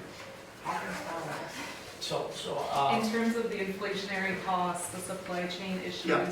the cost of labor, not knowing what things are gonna cost till the week before they're delivered or the day of delivery, should we be reasonably considering holding off on this project until those things fall? I think I would at least finish getting it designed ready, continue looking for the funding with the plan of finance, and then make those decisions. Because it's taken a while to do that anyways. So hopefully we're gonna get over that hump. So your point before of shovel ready puts you in the front of the line. Exactly. Can we continue to do that with the funding we've already lined up, the $16 million Oh, yeah. that was already bonded? Yep. So we don't necessarily have to bond $20 million. Well, except you can't go to 20 to we got. yeah, they won't take it from you. Why wouldn't they take us for beyond the 16 million? Because the report and everything you're looking at is the recommended project is 20. So we agree to submit for 20. So I think they were onto something. Do you, in your professional opinion, see costs actually reducing over time? God, we hope so, right? I mean, isn't that what we're all hoping is gonna happen here? At some point, it's gonna. So you priced it at worst possible We try to scenario? pop it at worst cut possible. So if for some reason this project came in at 18.2 million. Fantastic, right? We don't have to borrow the full 20. Exactly, That is correct. exactly. But I wouldn't count on that because. What's that? When Santa Claus is coming to town? I see it on the food side, trust me. Yeah, you'd rather have. I'm sorry? I wouldn't hold your breath waiting for prices to come down. I know. That's why we tried to do it at the level we did it at the 20. So hopefully it comes down to even as far down as 16.85. With happens so if many the price- people. I'm sorry? What happens if the project comes in at 21? Well, then we're back talking. Then we gotta figure out how we get it back to 20. I want to Exactly. talk about how we get it back to Not too 16. That's right. That's right. We take the sewer portion out of it, which is. You could. trunk sewer. You could take the trunk sewer and do something separate with that. But then we're in trouble again, because now we're not getting, it's the same thing as the water project. We Yeah. can't get water out of the source up into the distribution system. When we can't bring sewage from our customers, our businesses, and it's backing up on their property because our trunk sewer or interceptor sewer is plugged, that's a real problem. Yes, it is. So, other than the inflationary, is there a couple of things you can just let us know what was added or changed in this project? I'll tell you what wasn't in the 16.85, the 500,000 for the clean sheet. That was the main thing. I knew there was something. That's what was not in the original. And the priority level of that? Fairly high. I mean, you're not getting done with the work you need to get done. I would not cut that. That's why it's in there. So we're, wasn't the town under a little bit of a consent from DEC? They still relative are. to- Okay, so we're under consent right now from the DEC saying that we need to do a better job maintaining our sewage collection system, and that 550,000 is And that's what obviously it's providing gonna the go to. tools to comply with. Exactly. So it's more to satisfy DEC. Absolutely. All this is in my mind. And it's for safety of personnel and things like that. But there's a DEC consent order. And we're hoping that's gonna help fund it by getting you points to get more money. All right. There any other questions? Yes, doesn't pertain to this particular, but with so many people moving out of New York State because expenses are so high, where are all the people coming from that are renting all of these little apartment buildings that are everywhere? Well, I think her point is that our concern is we are not on the sewer system, okay? We are in the rental business, but houses, not apartments, okay? And our concern is, there was talk of putting sewers on our street, and we were told if it goes by our house, we have to hook up to it. And I can understand why the apartment complexes are looking for sewers, okay? But for homeowners who have single-family homes, we are not interested. We are not interested in spending $5,000 to get a hookup to a sewer line. Not interested in another $600 just in maintenance, or another $1,000 a year for a 30-year mortgage.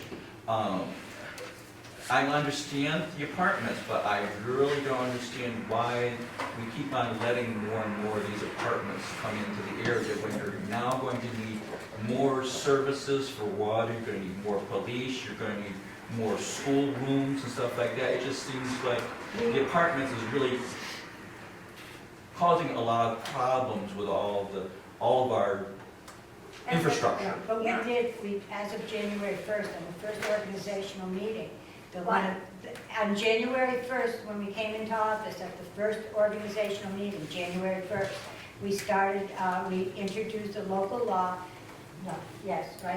for a 1-year moratorium on apartments. And then we had to have the public hearing on it, and then we voted on it, and it passed. So I believe it's not until this coming March or April that anybody can apply to build any apartments anywhere in Rotterdam, with the exception of R3. Right, for a zoning perspective. And So we did. We're trying to get a better handle on that very issue, is the impact, okay, of adding more apartments versus an antiquated sewage system that we have. We need to bring the sewage system up to speed in order to accommodate not only apartments, but other economic development that we have in the town, in order to stabilize our tax base, okay, both from a residential and a business standpoint. We need to be able to have a robust sewage and water system so that people still do come here at an affordable cost. And every time we delay, in my mind, things get more expensive over time. I don't think in my career I've ever seen it go backwards. Same way with funding in the 70s and the 80s, Rotterdam passed up 87.5% grant funding for these clean water projects. We haven't seen anything like that in decades. If we see 25% in sewer, 30%, that's actually great now, okay? I don't ever think we're gonna see the days of 87.5%. So the grant money's down, okay? It's costing more money every year not to make the improvements, as we can see. And Rotterdam needs to continue to develop in order to maintain that stable tax base. So we're caught in all this, is juggling all these variables and trying to deliver to our public, reasonable taxes, okay, but at the same time, not infrastructure that collapses around us, because people move out when that happens. If there's no other questions, we do have privilege of the floor where people can speak if you're not speaking on this, but Are these three presentations going to be was that my understanding that you're gonna have them again on the 24th? 2 of them, because the first one was on Helleberg Meadows, Conroe, but the water and sewer, we're gonna redo this in a public information meeting at the end of our 28th meeting. So you're not voting on any of this right now? Yes, we have to vote tonight because we have a public hearing. And it's a requirement of our WIA applications. Great. Yes. So are there any other questions on public hearing number 3, which is the wastewater treatment? All right, then I'll entertain a motion to close the public hearing on public hearing number 3 on the wastewater treatment plant. Do I have a motion? I'll make the motion. Motion by Mr. Dodson. Do I have a second? Seconded. Second by Mr. Mastriani. Ms. Marco, will you call the roll? Mr. Christo? Yes. Mrs. Miller Herrera? Yes. Mr. Dodson? Yes. Mr. Mastriani? Yes. And Mrs. Collins? Yes. 5 yes to close the public hearing. Okay. So that closes our public hearing, but now we'll move to put it to the floor. I'm going to ask you if you want to say anything, to keep your remarks close to 4 minutes. You'll see me raise my hand when you hit about 3.5 minutes, so that we can wrap up. Okay? Ms. Marco, is there anybody? Andrea Capola?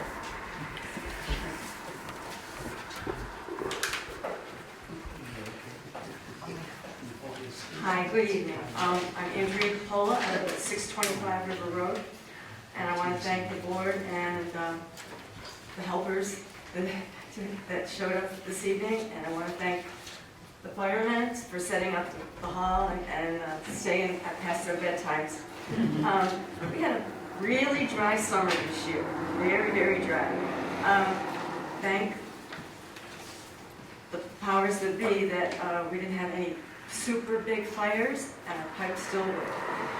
I'd like to please appeal to the public residents to please this year and till if we get these improvements passed, to continue to please comply with the water regulations and the watering, because we did have a dry summer, but your grass is not as important as somebody's life in a fire, somebody's property in a fire. And you could even, if you don't water your grass, you could make sure your turn-offs are all turned off on your faucets. If you need to upgrade an appliance that uses water, toilets, which you could get a lower use appliance, because you could really help. Because so far, we don't want to wind up like Jackson, Mississippi, because that's what happened to them. They had the water problem for over, I want to say 20 years. They don't have potable water, drinkable water. I know in the junction, I'm pretty sure in the rest of the town, we put out fires with our drinking water. So if we don't have drinking water, we don't have water to put out a fire. So it's all the same water, it's not any different. Okay, so please try, if you could, follow the water regulations, and if there's some way, shut the water off while you're brushing your teeth, something. Full loads of laundry. So if we overuse our water, and we don't have water to put out fires, we could lose property and lives. And our pipes are still working as I speak. Knock on wood. Thank you. Thank you. Melvin Mintz?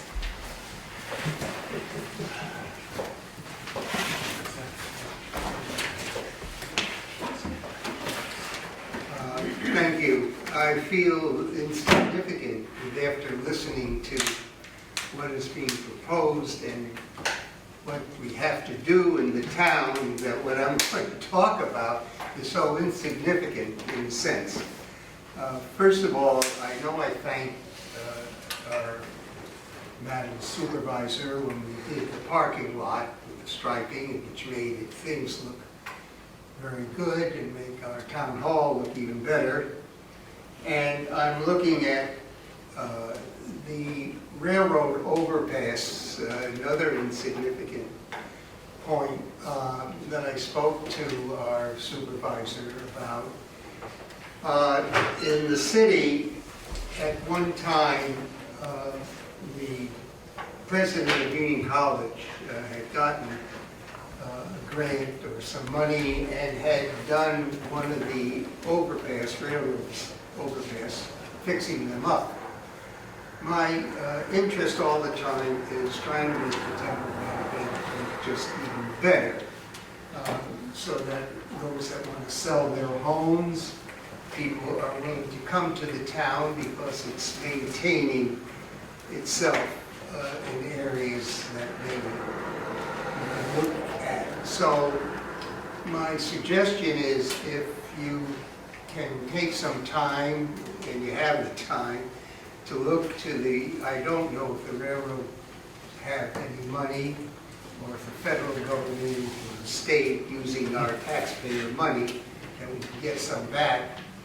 And if there might be any contributions made by anyone in the town, or contacting any people that are willing to buy the paint, and to see if any of our people in the town that work for the town, if we can maintain, I guess there's 2 railroad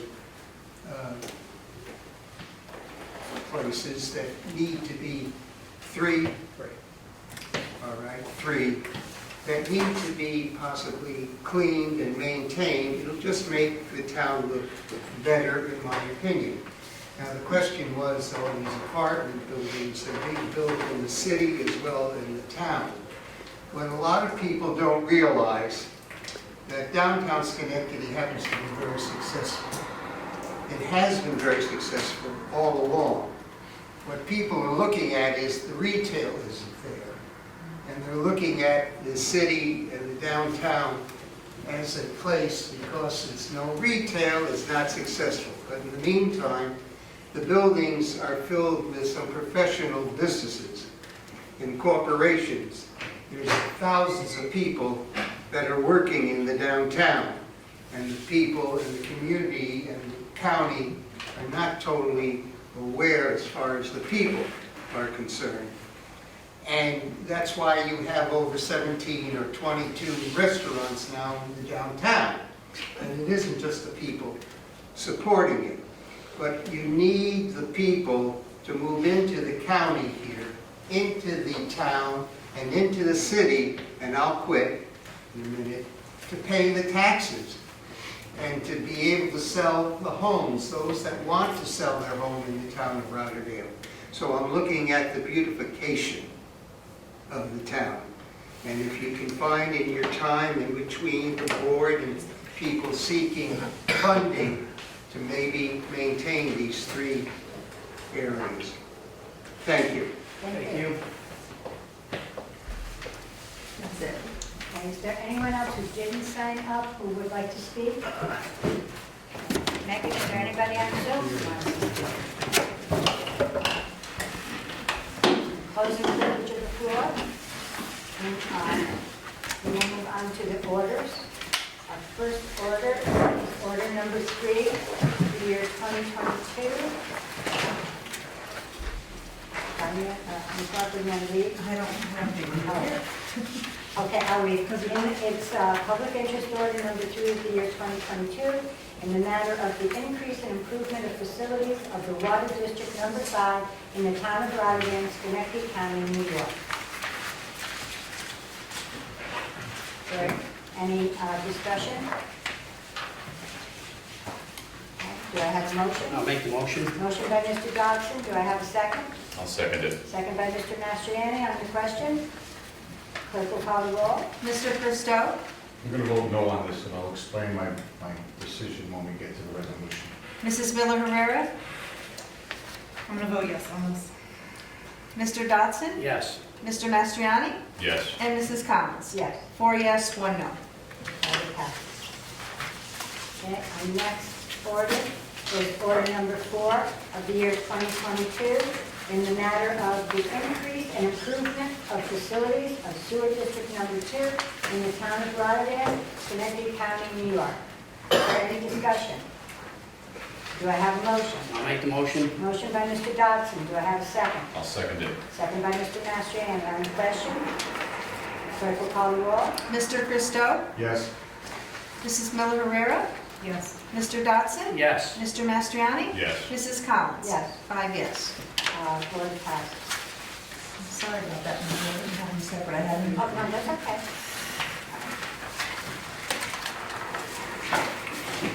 Move on to resolution. Our first resolution is Resolution 258 of the year 2022. Clerk will read. To appoint dog control officer. Okay, is there any discussion? Do I have a motion? I'll make the motion. Motion by Mr. Mastriani, do I have a second? I'll second. Second by Mr. Dodson, anything on the question? Clerk will call the roll. Mr. Christo? Yes. Mrs. Miller Herrera? Yes. Mr. Dodson? Yes. Mr. Mastriani? Yes. And Mrs. Collins? Yes. 5 yes.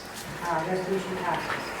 The next resolution is resolution number 259 of the year 2022. The clerk will read. To adopt a negative declaration under seeker for the proposed enactment of introductory local law 6 of 2022. Is there any discussion?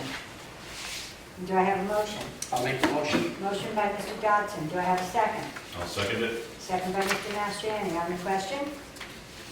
Clerk will call the roll. Mr. Christo? Yes. Mrs. Miller Herrera? Yes. Mr. Dodson? Yes. Mr. Mastriani? Yes. And Mrs. Collins? Yes. 5 yes. Resolution passes.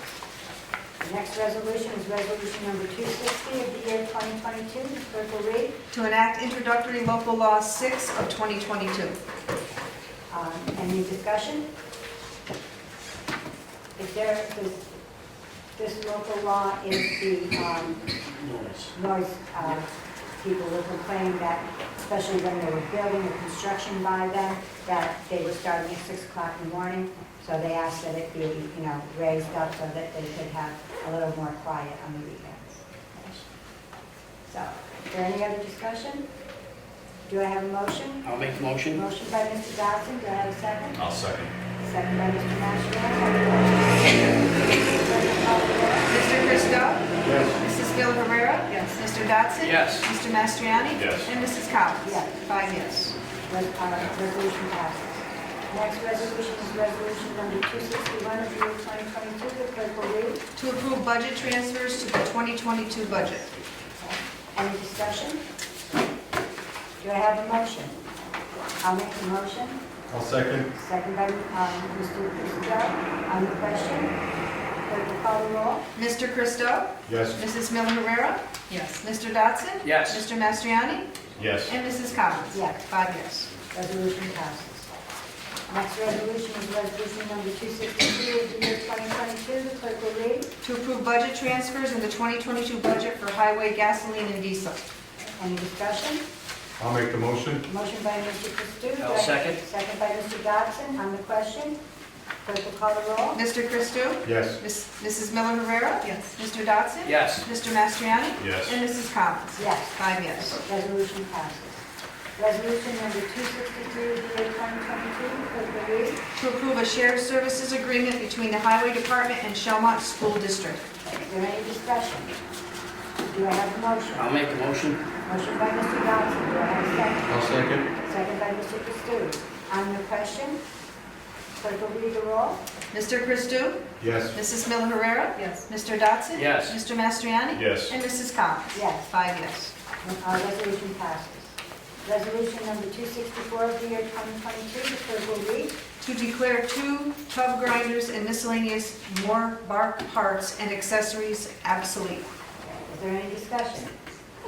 Do I have a motion? I'll make the motion. Motion by Mr. Dodson. I'll second it. Second by Mr. Christo. On the question, clerk will call the roll. Mr. Christo? Yes. Mrs. Miller Herrera? Yes. Mr. Dodson? Yes. And Mr. Mastriani? Yes. And Mrs. Collins? Yes. 5 yes. Resolution passes.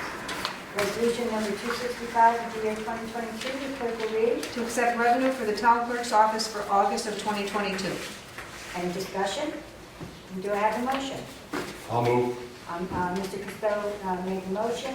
I'll second the motion. On the question, the clerk will, the clerk will call the roll. Mr. Christo?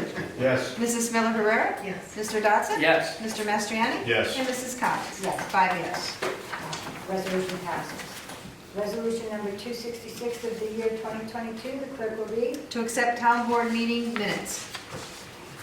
I'll make the motion. Motion was made by Mr. Mastriani. I'll second. Second by Mr. Christo. On the question, clerk will call the roll. Mr. Christo? Yes. Mrs. Miller Herrera? Yes. Mr. Dodson? I'm going to abstain. I was on vacation for the August 10th, 2022 meeting. Abstain. Mr. Mastriani? Yes. And Mrs. Collins? Yes. So 4 yes, 1 abstain. Resolution passes. Resolution number 267 of the year 2022. The clerk will read. to recognize the introduction of introductory local law 7 of 2022 and referring same to the planning commission for report and recommendation. Any discussion? Do I have a motion? I'll make a motion. Motion by Mr. Dodson, do I have a second? I'll second it. Second by Mr. Mastriani. On the question? Clerk will call the roll. Mr. Christou? Yes. Mrs. Miller Rivera? Yes. Mr. Dodson? Yes. Mr. Mastriani? Yes. Mrs. Cobbins? Yes. 5 yes. Resolution passes.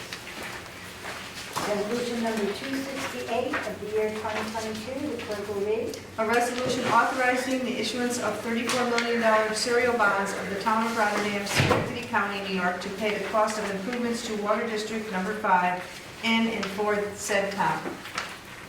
Any discussion? Do I have a motion? I'll make the motion. Motion by Mr. Dodson, do I have a second? I'll second it. Second by Mr. Mastriani. On the question? Clerk will read the roll. Mr. Christou? I'd like to explain my vote here. First of all, I want to thank Barton and Hughes for an excellent job in the usual for everything we discussed.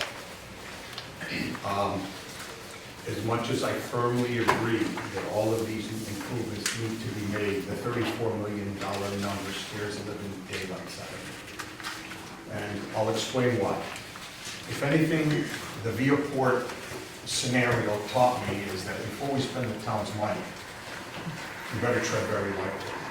And to spend $34 million all in one shot, it's almost like taking a credit card and saying, well, it's only $160 a month, or it's only $15 a month more. It's a lot of money. These aren't improvements that need to be done. As far as the WIA grant, like I did the math, less than $9 million, we'd still qualify for the $5 million. Did we look at $20 million possibly and doing some of these things within our budget over the next few years? And although it's not required, based on the history of people passionately telling us that we should, before we spend this kind of money, we should put it to permissive referendum, do you spend $34 million without giving the people in the town a vote? Like I said, this is all lessons learned as I enter my 8th year on this board. We do need a well 6. I visited the wells. That $34 million is just a number without, I can't wrap my head around that number. And this is the largest bonding package the town has ever had. There's some other notes here.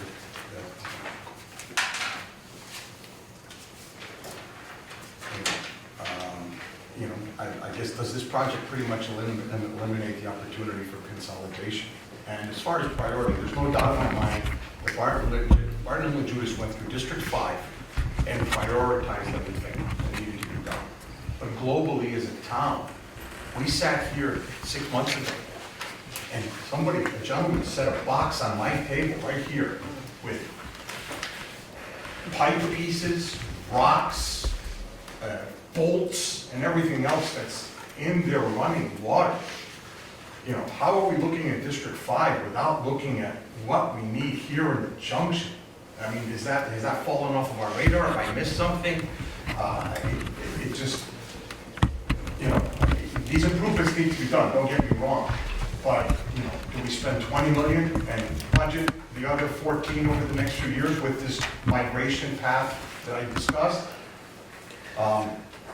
Even if my vote is ceremonial, at $34 million without public input, above and beyond the public hearing, I'm going to vote no. Mrs. Miller Herrera? I'm going to explain my vote. When the agenda came out, I reviewed it. I started reviewing it before the last meeting when the request about the WIA application came up. All I could think was of all the people who sat in the audience upset, talking about how they couldn't pay their water bills when they were separated out. People who said $158 was unaffordable. People in other districts that said their water bills were unaffordable. And then I thought more about the necessity of well 6 and how I have a report in front of me that says we need well 6, we need redundancies, we need to be able to decommission one of our other wells. But I also thought of Mr. Collins standing there in March telling us that we didn't need any more wells. I thought about how this isn't the way I would want to do this project. This isn't how I would want to do the upgrades. But I also realized that this is critical infrastructure needs for our town. And that no matter what I do politically, I will never get the votes I need to do this the way that I think is the right way to do it. So even though I am not in agreement with how we're going about doing this, I know it needs to happen. And I have to weigh that against those other considerations. So with that in mind, I'm going to vote yes. Mr. Dotson? I'm going to explain my vote. You know, we're at a critical junction in the town of Rotterdam. We have needs. You know, I look at these projects as cost is always an issue. We should provide the most affordable services to the residents of our town. However, that doesn't say to us as board members that we can kick the can down the road decade after decade. We're using infrastructure that our grandparents and parents have paid for. If we do not move forward with critical infrastructure improvements, that's all we're doing is loading up the next generation for our failure to address the needs of our community, to maintain the economic stability of our community, and in my mind, to have stable taxes in the town of Rotterdam. So the reason this project was put forward is we know there's opportunity for good grant money out there. If you're not ready to go after this money, other communities that are more proactive than the town of Rotterdam are going to take advantage of the situation. And hindsight always being 20/20, we're going to look back at the town of Rotterdam 5 to 10 years down the road and continue to ask, just like in the 1970s, why did we not take 87.5% grant money to build our infrastructure? This is the opportunity.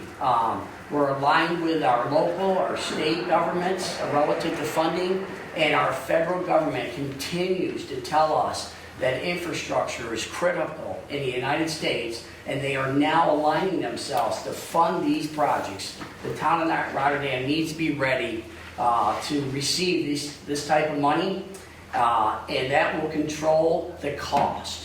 In addition to that, our next resolution addresses, in my mind, how we can lower the cost to lower cost to low-income residents in our community by offering some subsidies to their water and sewer rate, of which I indeed believe is required.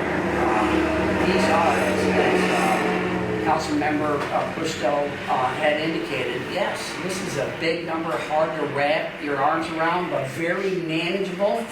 And as you know, the public figures that need to make the hard decisions, we can't make them without considering what the impact is to our low income, our disabled, and our seniors. And I believe as part of this next resolution and some other things we're going to do in the town, that will be addressed. Thank you.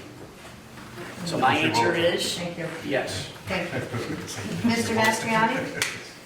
This comes at the timing is terrible because we're seeing costs go up on so many things, and the last thing we want to do is increase taxes. But there are costs with not moving ahead with this, and like Deputy Supervisor Dodson said, you know, there are opportunities that we can take advantage of at this moment, and that's why we're moving ahead, trying to be ready to take advantage of those opportunities. And as Ms. Capullo said before, you know, we have restricted watering hours because our infrastructure is not big enough to be able to meet the demands of the water that we use in our peak season. It has nothing to do with the fact that we are right on top of an aquifer here. It has to do with our infrastructure. We can't continue to disregard that, but you know, we are sensitive to the strain of all the expenses that everybody has to deal with at this moment. So we are entering into some strange times, but we can't do it by not funding what we need to do. Water, it's essential, and you know, the quality of our water, the quality of our system, the ability to put out fires if there needs to be, so my vote is yes. Mrs. Collins? That's what I'm going to do. I'm going to explain my vote. I agree. I agree with everything that's been said. $34 million is incomprehensible to me. And my husband and I have never even come close to earning even $1 million, okay? But I do know that I'm concerned with the health and well-being of the people in Rotterdam if we don't do something. It bothers me when we have to shut down 5 different valves because they're not working and stop water to so much of Rotterdam. It scares me, okay? And my husband is probably like me, the old school, you know, don't necessarily fix it, you know, stick some bubble gum on it or duct tape. But I have to trust Mr. Peterson, okay? He's our water wells operator, he's been down there. He tells me through that we go at any time, and I have to take his word for it, and it bothers me for $34 million, but it has to be done. So my vote is yes. 4 yes, 1 no. Motion passes, or resolution passes. Resolution 269 of the year 2022, clerk may read. A resolution authorizing the issuance of the $31,150,000 additional serial bonds of the town of Rotterdam, Schenectady County, New York, to pay a part of the cost of improvements to sewer district number 2 in and for said town. Any discussion? I'll make the motion. Okay, motion by Mr. Christou, do I have a second? I'll second. Second by Mr. Dodson, on the question. Clerk can call the roll. Mr. Christou? One of the first things I promised myself when I got elected was to do what we needed to do for that sewer plant. So I enthusiastically vote yes. Mrs. Miller Herrera? To explain my vote, again, when I looked at this, I said absolutely not. There's no way I'm bonding an additional $3 million for a project that was exceeding the top end number that I had already been uncomfortable agreeing to last year. People are paying increases in gas. They're paying 13% more at the grocery store. People don't have the money to pay extra for their sewer bills. But I'm also aware that the government is funding these projects, plowing money into them, and being able to say we are ready when that money comes in or becomes available is vital to our ability to make any improvements in our town. After hearing the presentation, I am reluctant and hesitant, but agree that it's necessary. But I want to be clear, if this project comes back asking for any more bonding, my vote will be an absolute no. Because sometimes when you set budgets, you have to stick to budgets. And I understand there's inflation, and I understand there have been changes in the economy, but I also understand we're going into a recession. I understand that everybody's costs at home are going up. I understand that everyone has to tighten up what's going on, and the town is no different from families who are funding these projects. So for today's purpose, and for this resolution, I'm voting yes. Mr. Dodson? Yes. Mr. Mastriani? My vote is yes. Mrs. Collins? Yes. 5 yes. Resolution passes. Resolution number 270 of the year 2022, clerk will read. To execute an agreement with the New York State Low-Income Household Water Assistance Program, LIHWAP. Okay, is there any discussion? Just to be clear, we had discussed during the agenda session that, there might be some coordination needed with the county, as the county is the one who retrieves the collection after the 20-day limit, or arrears limit. But it seems to me like this resolution opens up the door to give our residents the opportunity. Am I correct? Based on that, I'll make the motion. Okay, motion made by Mr. Christou. Do I have a second by Mr. Dodson on the question? Clerk will call the roll. Mr. Christou? Yes. Mrs. Miller Herrera? Yes. Mr. Dodson? Yes. Mr. Mastriani? I'd like to just explain my vote real quick. We are all sensitive to the, increase in costs across the spectrum. We're going to see energy costs extrapolate quite a bit this winter.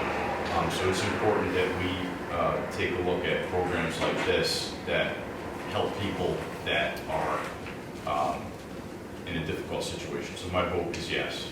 Mrs. Collins? Yes. 5 yes. Resolution passed. That concludes our resolutions for tonight. We'll now move on to any liaison reports. Do any board members have anything they'd like to report? All right, and also, do any board members have anything they wish to say on the miscellaneous? Madam Supervisor, the only thing I want to say is congratulations to the board for their due diligence on these two major bonding resolutions. Thank you for allowing me to express my fears.